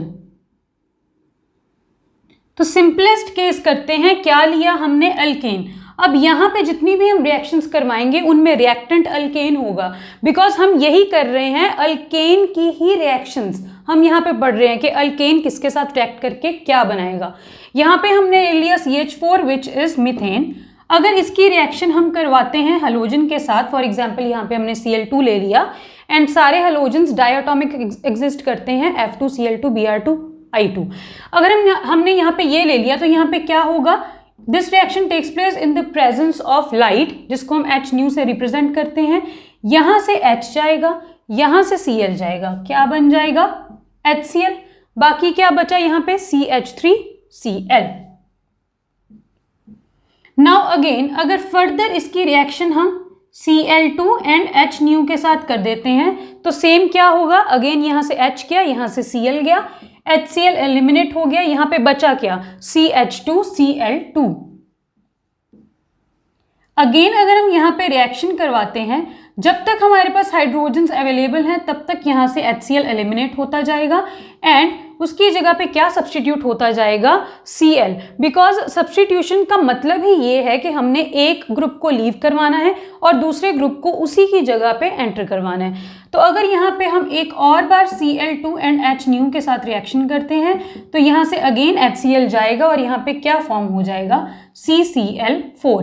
This is methane, this is monochloromethane, this is dichloromethane, this is trichloromethane and this is tetrachloromethane. जैसे जैसे number of halogen atoms add होते जा रहे हैं वैसे वैसे हम mono, di, tri and tetra का यूज कर रहे हैं। इसको हम और क्या बोलते हैं CHCl3 को, this is also known as chloroform. Now इस रिएक्शन में हम Cl2 और Br2, यहाँ पे फिर क्या एलिमिनेट होता जाएगा HBr। इसको हम दोनों को यूज कर सकते हैं, बट यहाँ पे हम फ्लोरीन दैट इज F2 को यूज नहीं कर सकते बिकॉज ये बहुत ही ज्यादा रिएक्टिव होती है। जो रिएक्शन होगी वो इतनी ज्यादा एक्सप्लोजिव, इतनी ज्यादा वायलेंट होगी कि इस रिएक्शन को कंट्रोल करना बहुत ही ज्यादा डिफिकल्ट है, इसीलिए यहाँ पे F2 के साथ रिएक्शन नहीं होगी। अगर हम यहाँ पे I2 की बात करें तो I2 जब यहाँ पे CH4 के साथ रिएक्ट करेगा तो यहाँ पे होगा क्या, अगेन यहाँ पे क्या फॉर्म होगा, सेम जैसे हमने पहले किया था CH3I एंड साथ में यहाँ पे HI फॉर्म होगा। बट यहाँ पे ये जो HI फॉर्म हुआ है, वी नो कि जो आयोडीन है उसका साइज सबसे ज्यादा लार्ज है हैलोजेंस में से, fluorine, chlorine, bromine and iodine में से, because as we move down the group the size goes on increasing. So यहाँ पे ये जो H और F की बॉन्ड लेंथ है, सॉरी ये जो F एंड I की यहाँ पे बॉन्ड लेंथ है ये बहुत ही ज्यादा है, बॉन्ड लेंथ ज्यादा तो बॉन्ड स्ट्रेंथ क्या हो गई कम, क्योंकि अगर बॉन्ड की लेंथ ज्यादा है तो उसको तोड़ना इजी है, बॉन्ड स्ट्रेंथ हो गई कम। तो यहाँ पे ये जो HI फॉर्म हुआ है क्या करेगा, ये अगेन डिसोशिएट कर जाएगा किसमें, I2 में, बिकॉज यहाँ से क्या हो जाएगा H अलग हो जाएगा, I अलग हो जाएगा, वो एक बैकवर्ड रिएक्शन दे देंगे। सो यहाँ पे हो जाती है एक रिवर्सिबल रिएक्शन जब हम यहाँ पे आयोडीन के साथ रिएक्शन करवाते हैं। तो यहाँ पे ये रिवर्सिबिलिटी के साइन को हटाने के लिए हमें क्या करना पड़ेगा कि यहाँ पे ये जो HI फॉर्म हुआ है इसको किसी तरह हम ऑक्सीडाइज कर दें। अगर इस HI को हम किसी ऑक्सीडाइजिंग एजेंट से ऑक्सीडाइज करके I2 बना दें तो यहाँ पे ये जो बैकवर्ड रिएक्शन, जो रिवर्सिबल रिएक्शन जा रही थी अब वो नहीं जाएगी एंड कौन सा साइन रह जाएगा, सिर्फ फॉरवर्ड डायरेक्शन वाला साइन यहाँ पे रह जाएगा, that is the reaction will proceed in the forward direction. तो यहाँ पे बैकवर्ड रिएक्शन अब इनहिबिट हो जाएगी जब यहाँ पे ऑक्सीडाइजिंग एजेंट्स प्रेजेंट होंगे। अब हम देखते हैं इस रिएक्शन का मैकेनिज्म।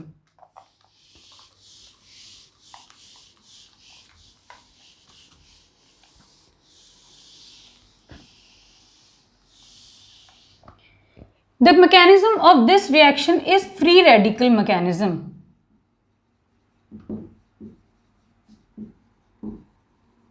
सबसे पहले क्या होगा, इसमें होते हैं 3 स्टेप्स। पहला होता है इस मैकेनिज्म का स्टेप चेन इनिशिएशन।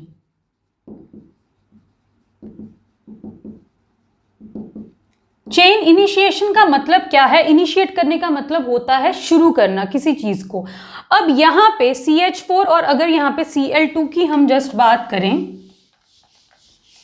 तो यहाँ पे हमारे पास 3 तरह की चीजें हैं। अभी यहाँ पे हमने प्रोडक्ट भी फॉर्म नहीं किया। सो यहाँ पे we have 3 type of things. क्या है यहाँ पे, एक तो हमारे पास है कार्बन कार्बन बॉन्ड, एक है कार्बन हाइड्रोजन बॉन्ड, एक है ये जो क्लोरीन और क्लोरीन के बीच में बॉन्ड है, ये 3 तरह के बॉन्ड है। हमने चेन को इनिशिएट करना है, अपने रिएक्शन को इनिशिएट करना है, शुरुआत करनी है रिएक्शन की। तो हम इन तीनों में से कौन सा बॉन्ड ब्रेक करें?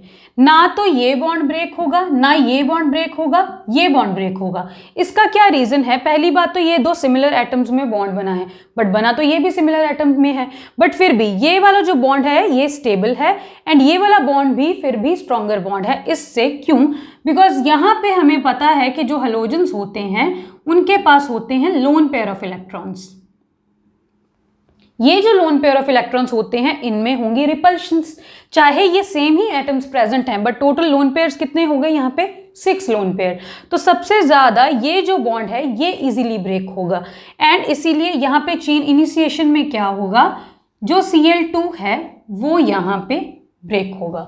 नाउ ये Cl2 को ब्रेक करने की एनर्जी कहाँ से मिलेगी? बिकॉज ऑब्वियसली पहले ये एज डायटोमिक एग्जिस्ट करते ही हैं हेलोजेंस, क्योंकि ये मोनोटॉमिक फॉर्म में एग्जिस्ट ही नहीं करते, स्टेबल नहीं होते। डायटोमिक फॉर्म में स्टेबल हैं तो ये क्यों जल्दी टूटेंगे? हमें यहाँ पे कुछ ना कुछ एनर्जी देनी पड़ेगी, वो एनर्जी हमें मिलती है in the form of light. ठीक है, तो यहां पे अब ये ब्रेक कैसे होगा? देखो, एक बॉन्ड बना होता है 2 इलेक्ट्रॉन्स से। नाउ यहां पे होती है इसकी होमोलिटिक क्लीवेज।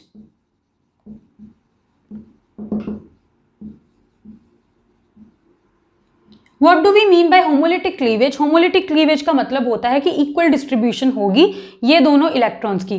तो ये जो एक बॉन्ड 2 इलेक्ट्रॉन से बना है, हमने ये बॉन्ड को तोड़ दिया। क्या किया? एक इलेक्ट्रॉन दिया इस Cl को एंड एक इलेक्ट्रॉन दिया इस Cl को, तो इसे हम बोलेंगे होमोलिटिक क्लीवेज। बन क्या जाएगा? यहाँ पे इस Cl पे भी आ गया एक इलेक्ट्रॉन, इस Cl पे भी आ गया एक इलेक्ट्रॉन। तो टोटल में जब हमने यहाँ पे Cl2 को ब्रेक किया होमोलिटिक क्लीवेज की, तो यहाँ पे बन गए 2 Cl रेडिकल। यहां से हो गई चेन इनिशिएट, शुरू हो गया काम। अब सेकंड स्टेप पे आते हैं, that is chain propagation. Chain को प्रोपेगेट करना है, दैट इज आगे से आगे बढ़ाना है। अब यहाँ पे एक रिएक्टेंट का यूज हमने कर लिया, अब यहाँ पे कौन सा रिएक्टेंट आएगा? दूसरा रिएक्टेंट CH4। ये यहाँ पे जो Cl रेडिकल बना है इससे रिएक्ट करके क्या बनाएगा? वैसे तो चेन प्रोपेगेशन में there are numerous possibilities, but यहाँ पे हम कोई भी पॉसिबिलिटीज जो दिखा रहे हैं वो ये हैं।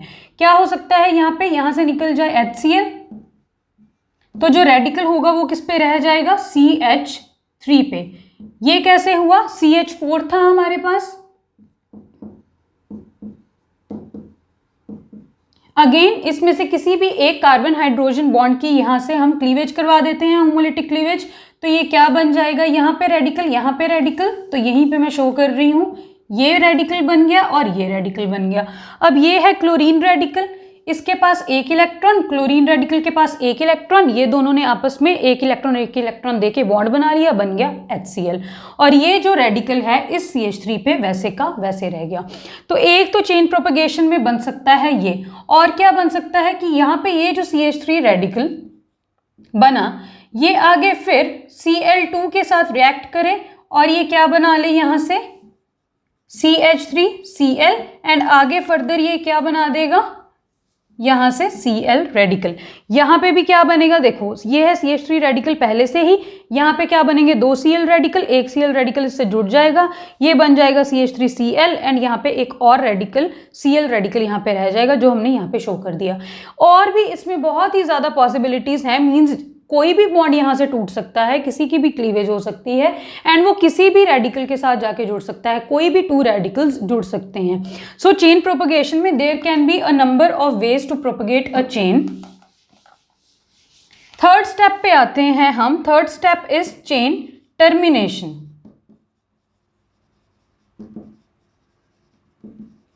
तो चेन टर्मिनेशन में क्या होगा हमारे पास? अब हमने यहाँ पे अपनी चेन को टर्मिनेट करना है, मींस खत्म करना है। तो यहाँ पे क्या होगा? जितने भी फ्री रेडिकल्स हैं वो आपस में जुड़ते रहेंगे और क्या बनाते रहेंगे? एक प्रोडक्ट बनाते रहेंगे। यहाँ पे क्या बनेगा? जैसे फॉर एग्जाम्पल यहाँ पे Cl रेडिकल है, तो हो सकता है कि यहाँ पे Cl रेडिकल और Cl रेडिकल जुड़ के दोबारा Cl2 बना लें, जो कि अगेन हमारे पास रिएक्शन में यूज हो जाए।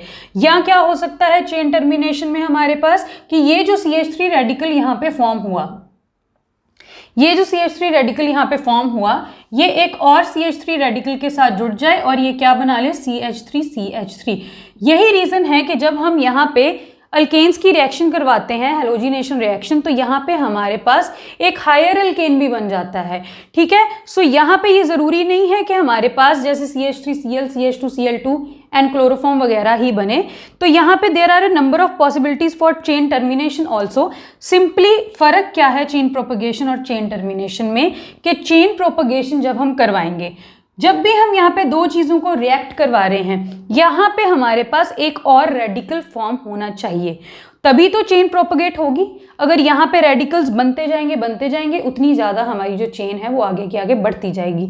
और चेन टर्मिनेशन का मतलब क्या है कि अब हमने चेन को रोकना है, तो हमने क्या करना है, जितने भी रेडिकल्स हमारे पास बच रहे थे हमने उन सबको कंबाइन कर देना है और प्रोडक्ट बना देना है। सो चेन प्रोपगेशन और चेन टर्मिनेशन की बहुत ही ज़्यादा यहाँ पे पॉसिबिलिटीज़ हैं। There can be a number of radicals that can join with each other, या टू प्रोपगेट द चेन या टू टर्मिनेट द चेन। अब हम यहाँ पे बात करते हैं, पहले तो हमने यहाँ पे किया कि जब मीथेन रिएक्ट कर रहा है। अब हम सेकंड एग्जांपल लेते हैं, अगर हम यहाँ पे इथेन को रिएक्ट करवा दें, मींस कोई हायर अल्केन को रिएक्ट करवाएं। फॉर एग्जांपल हम यहाँ पे ले लेते हैं ब्यूटेन का एग्जांपल।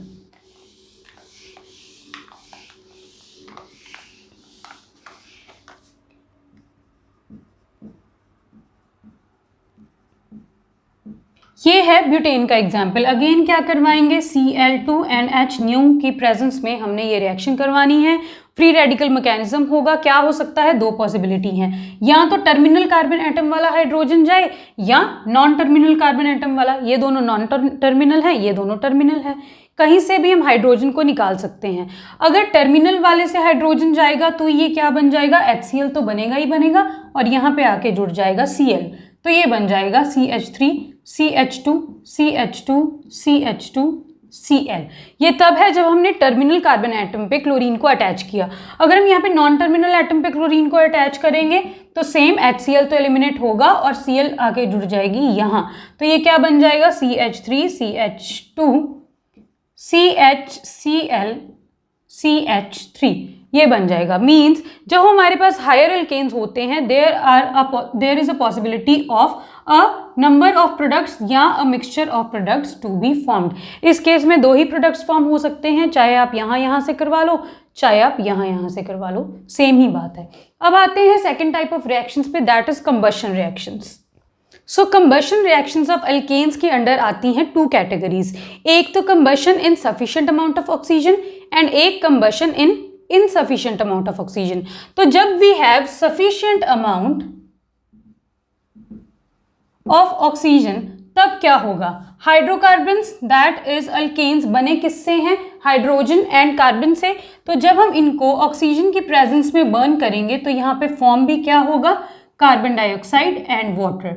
एंड ये जो रिएक्शंस होती हैं they are highly exothermic reactions, heat release होती है इन रिएक्शंस में, and therefore these hydrocarbons that is alkanes are used as fuels. And ये जो रिएक्शंस हैं इनमें एक नॉन ल्यूमिनस फ्लेम आता है।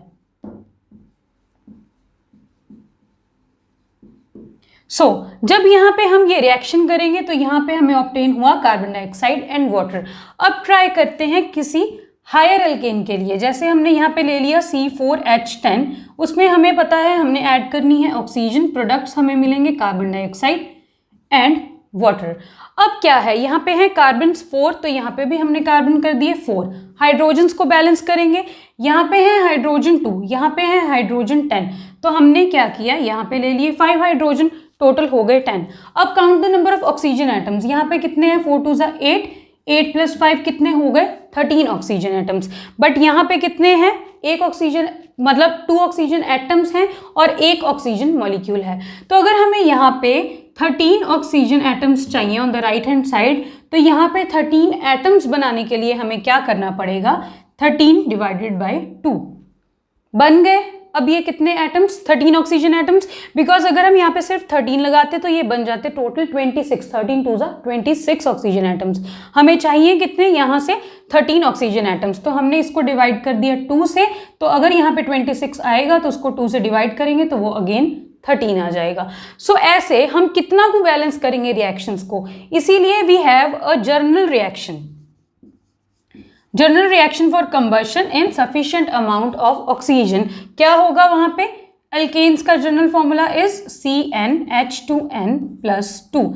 तो इसमें हम कितने ऑक्सीजन एटम्स ऐड करेंगे, 3n+1/2 ऑक्सीजन एटम्स। बनेगा क्या यहाँ पे, जितने नंबर ऑफ कार्बन एटम्स हैं उतने ही number of carbon dioxide molecules यहाँ पे फॉर्म होंगे, एंड साथ में हमारे पास वाटर कितना फॉर्म होगा, n+1 वाटर मॉलिक्यूल्स। यहाँ से हम रिलेट भी कर सकते हैं, जब यहाँ पे n का नंबर है 4, जब n का नंबर 4 है तो यहाँ पे CO2 भी कितने फॉर्म हुए, 4, और जब यहाँ पे n का नंबर है 4 तो यहाँ पे वाटर मॉलिक्यूल्स कितने बने, 4 + 1 दैट इज 5, एंड जब यहाँ पे n का नंबर है 4 तो यहाँ पे ऑक्सीजन एटम्स कितने बने, 3 × 4 दैट इज 12 + 1 13/2। सो ये है जनरल इक्वेशन। अब हम करते हैं, जब हम इनसफिशिएंट अमाउंट ऑफ ऑक्सीजन की बात कर रहे हैं तब क्या होगा, अगेन CH4 अब क्या करेगा, इनसफिशिएंट अमाउंट मींस यहाँ पे 1 ऑक्सीजन मॉलिक्यूल हम कंसिडर करेंगे, यहाँ पे क्या फॉर्म होगा, कार्बन ब्लैक, एंड साथ में water will be formed in this reaction.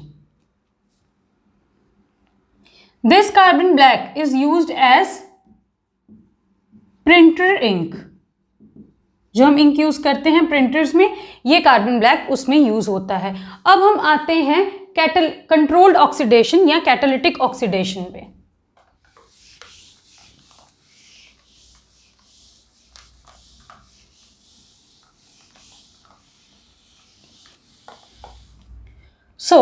Catalytic oxidation में या कंट्रोल्ड ऑक्सीडेशन में हमें करना क्या है कि किसी कैटलिस्ट के प्रेजेंस में ऑक्सीडेशन करवानी है। तो यहां पे वी हैव रिएक्शंस, एक बार तो है ये रिएक्शन जब हम यहां पे ले रहे हैं dry copper, high temperature and high pressure. एक बार क्या है, CH4 में ऑक्सीजन हमने ऐड की, यहां पे है मोलिब्डेनम ऑक्साइड MO2O3। एक बार क्या करेंगे, यहां पे हम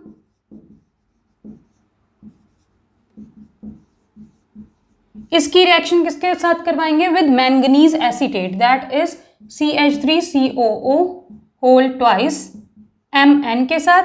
एंड एक बार जब हम रिएक्शन करवा रहे हैं 3 डिग्री हाइड्रोजन, 3 डिग्री हाइड्रोजन क्या होगा, हाइड्रोजन जिस कार्बन से अटैच है वो आगे 3 कार्बन एटम से अटैच है, हाइड्रोजन जिस कार्बन से अटैच वो आगे 3 कार्बन एटम से अटैच, तो इसको बोलेंगे हम 3 डिग्री कार्बन, 3 डिग्री हाइड्रोजन।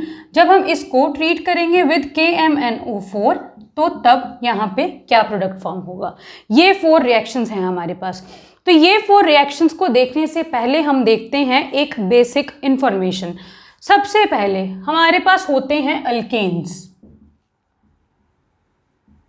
अगर हम इसकी करवा देते हैं ऑक्सीडेशन तो हमारे पास बनता है alcohol which is OH group.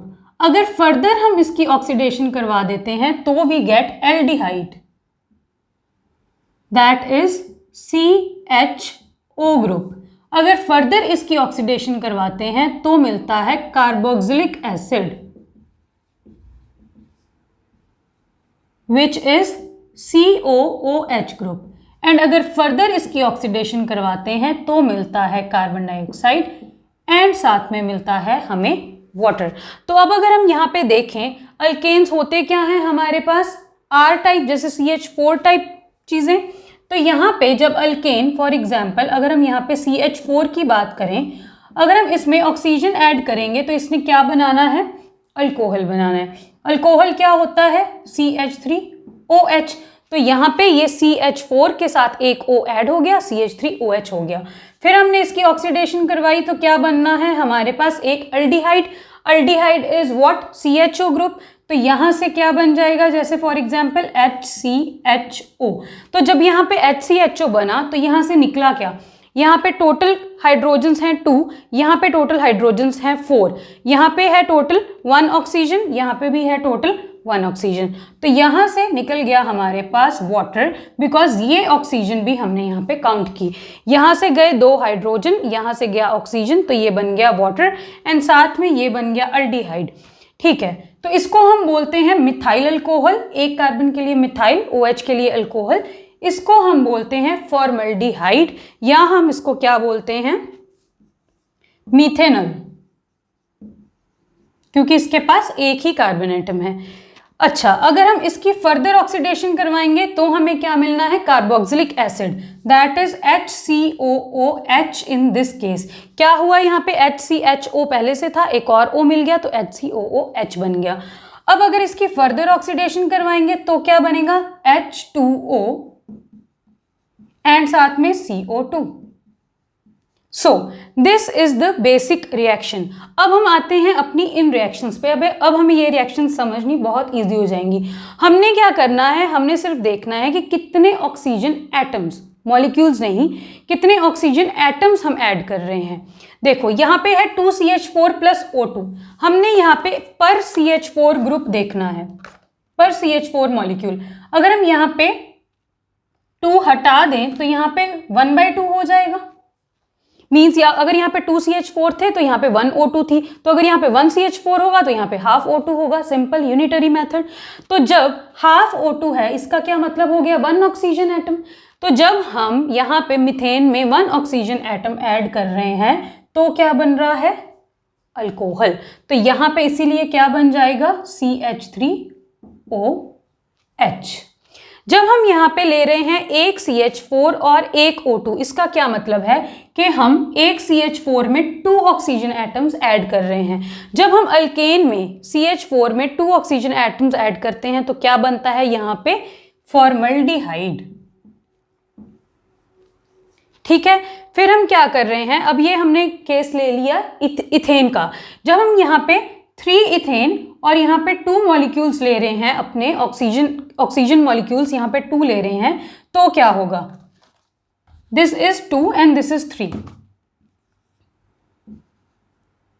तो जब हम यहाँ पे 2 मॉलिक्यूल्स ले रहे हैं इसके और 3 मॉलिक्यूल्स ले रहे हैं इसके, तो क्या होगा, अगेन हमने यहाँ पे पर CH3 निकालना है, तो यहाँ पे हो गया 3/2 O2 का मतलब क्या हुआ, टोटल में 3 ऑक्सीजन एटम्स। जब हम अल्केन से शुरू करते हैं और यहाँ पे 3 ऑक्सीजन एटम्स ऐड कर देते हैं तो क्या बनता है, कार्बोक्सिलिक एसिड। और कार्बोक्सिलिक एसिड में क्या होता है, अगर यहाँ पे पहले 1 नंबर ऑफ कार्बन एटम था तो जब इससे कार्बोक्सिलिक एसिड बना तो इसमें भी 1 कार्बन एटम ही था, मींस ना तो number of carbon atoms increase हुआ है ना ही number of carbon atoms decrease हुआ है। सो सिमिलरली अगर हम इसमें 3 ऑक्सीजन एटम्स ऐड करवाएंगे तो यहाँ पे क्या बनेगा,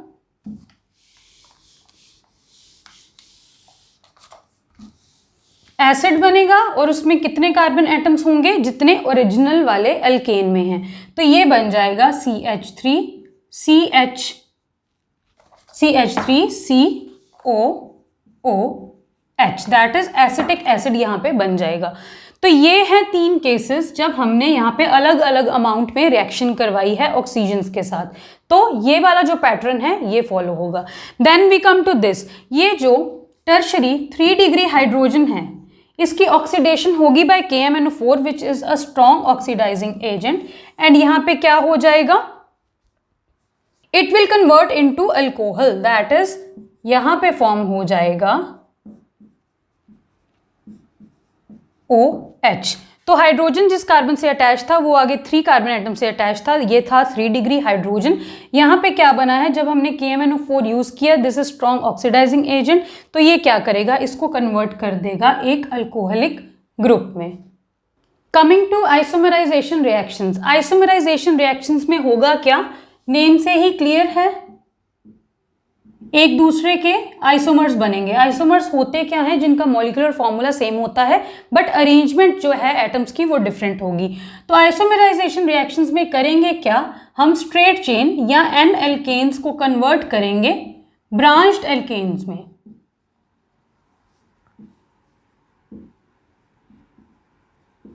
consider for example n hexane CH3 CH2 CH2 CH2 CH2 CH3, ये हो गया एन हेक्सेन। क्या करवाएंगे हम इसकी रिएक्शन किसकी प्रेजेंस में, या तो AlCl3 एंड HCl, टेम्परेचर देना पड़ेगा यहाँ पे 200 केल्विन। अगर यहाँ पे we use AlBr3HCl HBr sorry, तो यहाँ पे temperature we will use 300 kelvin. तो यहाँ पे होगा क्या, ये जो स्ट्रेट चेन अल्केन है इसकी ब्रांचेस बन जाएंगी। क्या क्या ब्रांचेस पॉसिबल है इसकी, एक तो ये पॉसिबल है कि हमने क्या किया, एक मिथाइल ग्रुप को यहाँ पे अटैच कर दिया, या क्या पॉसिबल है यहाँ पे,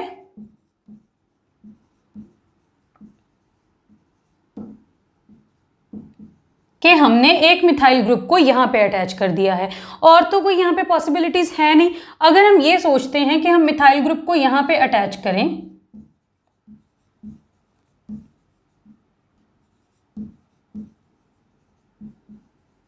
तो this and this are same, इसका नेम क्या है, hexane. Longest carbon chain select की, कितने कार्बन एटम्स हैं, 6 कार्बन एटम्स। कार्बन कार्बन में बॉन्ड कौन सा है, सिंगल बॉन्ड, तो ये बन गया हेक्सेन।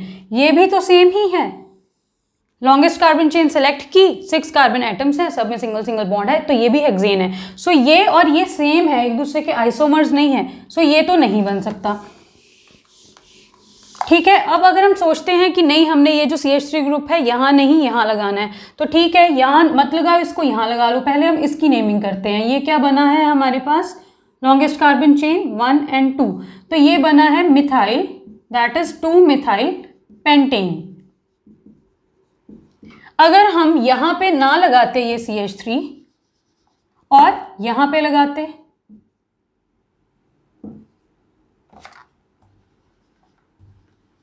तो ये क्या हो जाता, अगेन लॉन्गेस्ट कार्बन चेन ये है 1 कार्बन, ये है 2 कार्बन, तो भी ये बनता 2 मिथाइल पेंटेन। तो दोनों में से कहीं पे भी आप CH3 ग्रुप लगा सकते हो। एंड ये साथ में क्या बना है, दिस इज 3 मिथाइल पेंटेन। सो हमने बेसिकली किया क्या है, आइसोमर्स बना दिए हैं, एक स्ट्रेट चेन आइसोमर से ब्रांच चेन आइसोमर। अब हम आते हैं किस पे, एरोमेटाइजेशन रिएक्शंस पे।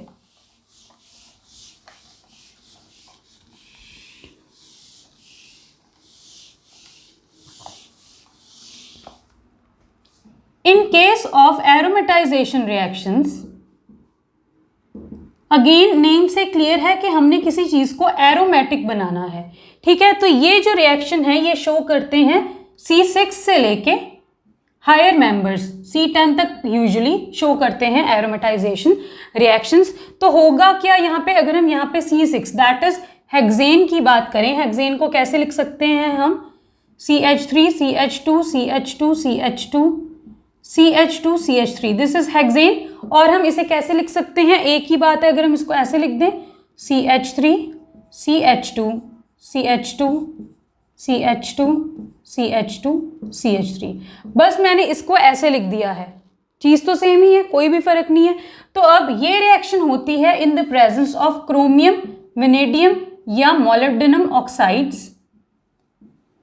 हाई टेम्परेचर होगा यहाँ पे एंड हाई प्रेशर होगा, बिकॉज हमने एक नॉन एरोमेटिक चीज से एक एरोमेटिक चीज बनानी है। सो ये जो क्रोमियम, वेनेडियम और मोलिब्डेनम ऑक्साइड्स है, इनका काम क्या होता है, they break the CH bond. इन्होंने CH बॉन्ड को ब्रेक करना है, चाहे यहाँ पे इन तीनों में से कोई भी ऑक्साइड प्रेजेंट हो। तो यहाँ पे होगा क्या, ये CH3 को मैं ऐसे दिखा रही हूं, अगेन ये CH3, तो बेसिकली यहाँ पे क्या होगा, ब्रेक होगा कार्बन और हाइड्रोजन का बॉन्ड। हम यहाँ से बनाना क्या चाहते हैं, एक एरोमेटिक कंपाउंड। C6 से कौन सा एरोमेटिक कंपाउंड बनेगा, बेंजीन बनेगी, बेंजीन ही तो बनेगी। अब देखो यहाँ पे क्या है, हम पहले ये वाले कार्बन एटम्स की बात करते हैं। इन दोनों के पास 2 हाइड्रोजन एटम्स अटैच्ड हैं, एक ये हाइड्रोजन, एक ये हाइड्रोजन, एक ये हाइड्रोजन, एक ये हाइड्रोजन। नाउ इन्होंने करना क्या है, CH बॉन्ड को ब्रेक करना है। हम यही चाहते हैं कि यहाँ पे हमारे पास एक डबल बॉन्ड मिल जाए। तो अगर ये CH बॉन्ड ब्रेक हो गया एंड ये CH बॉन्ड ब्रेक हो गया, तो अब इस कार्बन की वैलेंसी कितनी है 3, इस कार्बन की वैलेंसी भी कितनी है 3, दोनों की वैलेंसी इनसैटिस्फाइड है। अगर हम यहाँ पे एक बॉन्ड और बना देते हैं तो ये क्या बन जाएगा, इसकी भी वैलेंसी सेटिस्फाई एंड इसकी भी वैलेंसी सेटिस्फाई, दोनों की वैलेंसी सेटिस्फाई हो गई। ये जो हाइड्रोजन के साथ बॉन्ड ब्रेक करने वाला काम किसने किया, क्रोमियम, वेनेडियम और मोलिब्डेनम की ऑक्साइड्स ने। सिमिलरली क्या होगा, यहां से एक H जाएगा, यहां से एक H जाएगा और यहां पे बन जाएगा डबल बॉन्ड। अब यहां पे क्या होगा, एक H गया, एक H गया तो बना एक बॉन्ड, फिर क्या हुआ, एक H गया, एक H गया तो यहां पे फिर से क्या बन गया, एक डबल बॉन्ड। और ये यही तो बन गया। यहां पे क्या है, ये carbon atom, carbon atom, carbon atom, carbon atom, carbon atom and carbon atom, and क्या है, हर कार्बन एटम पे एक एक हाइड्रोजन है वैलेंसी को सेटिस्फाई करने के लिए। यही हमने बनाया है, ठीक है। तो यहां पे जैसे हमने हाइड्रोजिनेशन में क्या किया था, जब हम H2 को ऐड कर रहे थे तो बॉन्ड ब्रेक हो रहा था। अब जब हम यहाँ पे H2 को निकालेंगे तो बॉन्ड मेक होगा, बिल्कुल ऑपोजिट है। यहाँ पे हमने हाइड्रोजन्स को हम निकालते गए और हमारे पास क्या बनते गए, बॉन्ड्स फॉर्म होते गए। किससे फॉर्म किया था हमने, ये N-हेक्सेन से, इससे फॉर्म किया था, ठीक है। तो ये हो गई एरोमेटाइजेशन रिएक्शन। अब आते हैं रिएक्शन विद स्टीम पे। सो रिएक्शन विद स्टीम में क्या होगा, स्टीम रिफॉर्मेशन। इसमें CH4 अगर हम यहाँ पे लेते हैं, मीथेन रिएक्ट करेगा with steam which is water in gaseous phase. High temperature required है इस रिएक्शन के लिए और कैटलिस्ट है यहाँ पे निकल। हीट करेंगे तो यहाँ पे क्या फॉर्म होगा, कार्बन मोनोऑक्साइड एंड साथ में hydrogen will be form. This reaction is used for industrial preparation of carbon monoxide. Now we come to pyrolysis. So pyrolysis का मतलब क्या होता है, decomposition by heating. पायरो का मतलब हीट, लिसिस का मतलब decomposition. Decomposition by heating in the absence of air, इसको हम बोलेंगे पायरोलिसिस। तो अब पायरोलिसिस में बहुत ही ज़्यादा टाइप के प्रोडक्ट्स फॉर्म हो जाते हैं। तो जो नेचर ऑफ प्रोडक्ट है वो किस पे डिपेंड करेगी, किस तरह का प्रोडक्ट फॉर्म होगा, ये डिपेंड करता है कि कैसा अल्केन है हमारे पास, द टाइप ऑफ अल्केन। दूसरी बात, यहाँ पे टेम्परेचर क्या है रिएक्शन का। तीसरी बात, यहाँ पे जो हम कैटलिस्ट्स यूज कर रहे हैं वो कैसे कैटलिस्ट्स हैं। तो अगर हम यहाँ पे कैटलिस्ट्स यूज कर रहे हैं सिलिकॉन, एल्यूमिनियम और जिंक के ऑक्साइड्स, तो ये करेंगे कार्बन कार्बन बॉन्ड को cleave.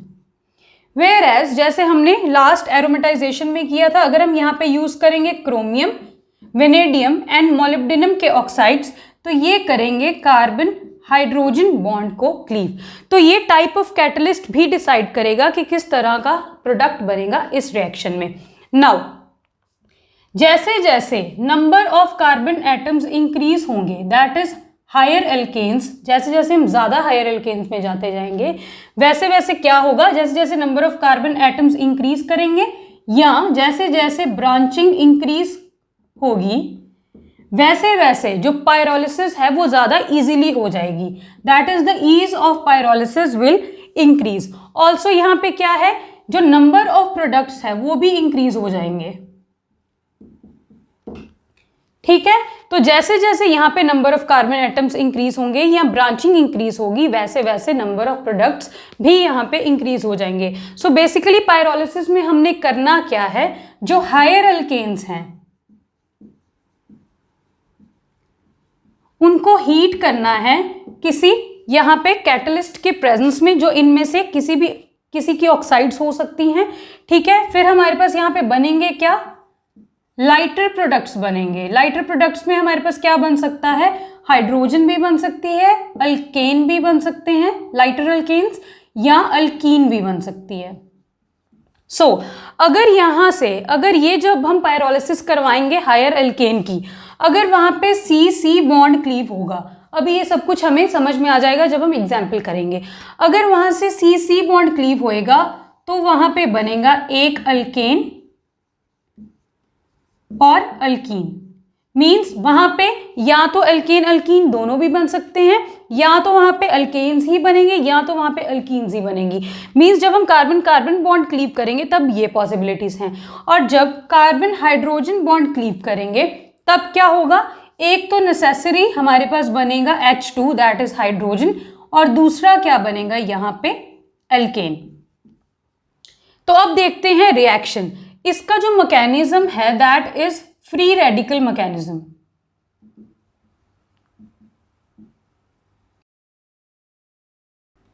So if we take the example of C6H14, इसकी पायरोलिसिस करवाई in the presence of different catalyst and in the presence of different temperatures and pressures, तो यहाँ पे डिफरेंट प्रोडक्ट्स ऑब्टेन होंगे। से for example यहाँ पे C6H12 एंड साथ में बन गया H2, या क्या हो सकता है यहाँ पे बने C4H8, साथ में क्या बनेगा यहाँ पे देन C2H6, या यहाँ पे क्या हो सकता है कि क्या बने CH4 बन जाए, C3H6 बन जाए, और यहाँ पे क्या बचा, अब यहाँ पे total number of carbon atoms हैं 4, यहाँ पे हैं 6, तो यहाँ पे बचे 2 कार्बन एटम्स, यहाँ पे टोटल हाइड्रोजन एटम्स हैं 6, यहाँ पे टोटल हाइड्रोजन एटम्स हैं 10, यहाँ पे हैं 14, तो कितने हाइड्रोजन एटम्स बचे यहाँ से 4। So total carbon atoms and hydrogen atoms यहाँ पे सेम ही रहेंगे। सो अब देखते हैं इसका फ्री रेडिकल मैकेनिज्म। अगर यहाँ से सी सी बॉन्ड ब्रेक होगा तो बनेगा एक अल्केन और एक अल्कीन, और अगर यहाँ पे सी एच बॉन्ड क्लीव होगा तो बनेगा अल्केन एंड साथ में बनेगी यहाँ पे हाइड्रोजन। तो अगर हम इसका एग्जाम्पल लेते हैं 1 2 3 4 5 6 कार्बन एटम्स हो गए, एंड इसके साथ यहाँ पे ये हाइड्रोजन एटम्स हमने अटैच किए हैं, ये बन गया C6H14।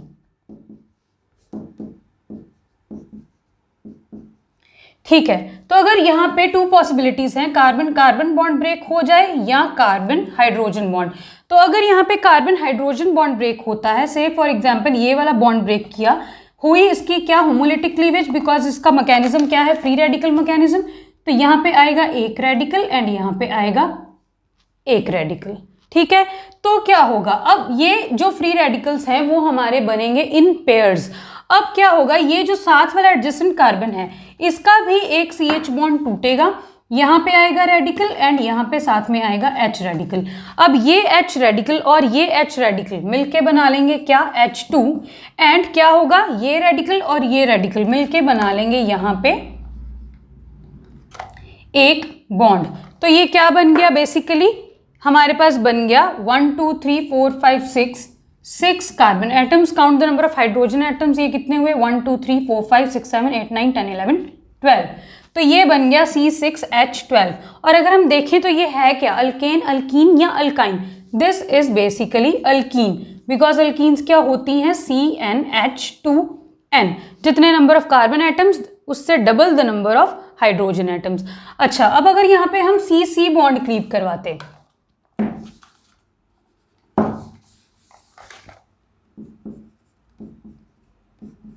सो C बॉन्ड क्लीव करवा के बना रहे हैं C4H8, मीन्स हमने क्या किया है, यहां से ये वाला बॉन्ड क्लीव करवाया, तो ये क्या बन जाएगा, एक यहां पे रेडिकल आया, एक यहाँ पे रेडिकल आया।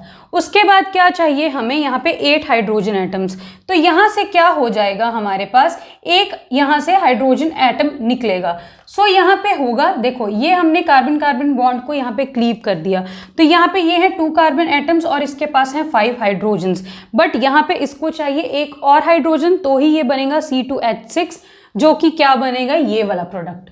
तो इसको बेसिकली एक हाइड्रोजन चाहिए। नाउ अगर हम इसकी बात करें, ये क्या है C4 के पास होने चाहिए थे H8, बट इसके पास कितने हैं H9 हाइड्रोजन एटम्स हैं। तो अगेन क्या होगा, ये बॉन्ड यहाँ से क्लीव होगा, यहाँ पे गया रेडिकल एंड इसके पास गया रेडिकल। अब ये क्या बन गया, यहाँ से ये जो H रेडिकल है ये इसके साथ ज्वाइन कर गया एंड ये बन गया C2H6। साथ में यहाँ पे क्या फॉर्म हुआ है, अब इसमें और इस कार्बन में क्या बन गया, एक बॉन्ड क्योंकि दोनों के पास ही एक एक फ्री रेडिकल था। यहाँ पे बॉन्ड बन गया तो ये क्या बन गया C4 और H कितने हो गए इसके पास 1 2 3 4 5 6 7 8, तो ये बन गया C2H6 एंड साथ में यहाँ पे बन गया C4H8। सिमिलरली अगर हम यहाँ पे CH4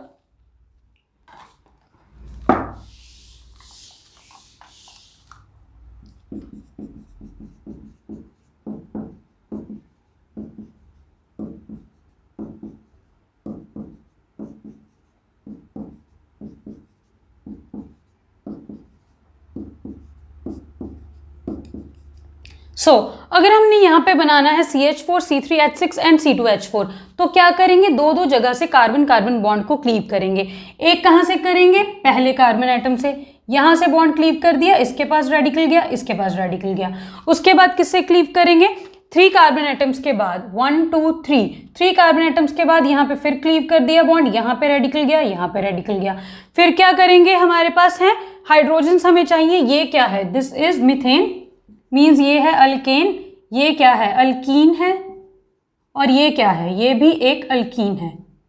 यहाँ पे ये क्या था अल्कीन, ये क्या है अल्केन, यहाँ पे ये क्या है अल्कीन एंड ये क्या है हाइड्रोजन। इसका मतलब क्या है, इस रिएक्शन में क्या हुआ होगा, कार्बन और हाइड्रोजन बॉन्ड क्लीव हुआ है, इस रिएक्शन में कार्बन कार्बन बॉन्ड क्लीव हुआ है, एंड इस रिएक्शन में दो बार कार्बन और कार्बन बॉन्ड क्लीव हुआ है।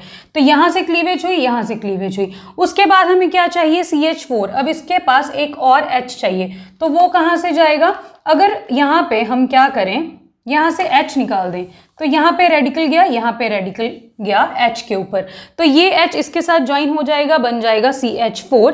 इसके पास ये रेडिकल आया, इसके पास ये रेडिकल आया, इसने इसके साथ मिला लिया खुद को, तो ये क्या बन गया C2H4, और यहाँ से क्या बन जाएगा C3H6।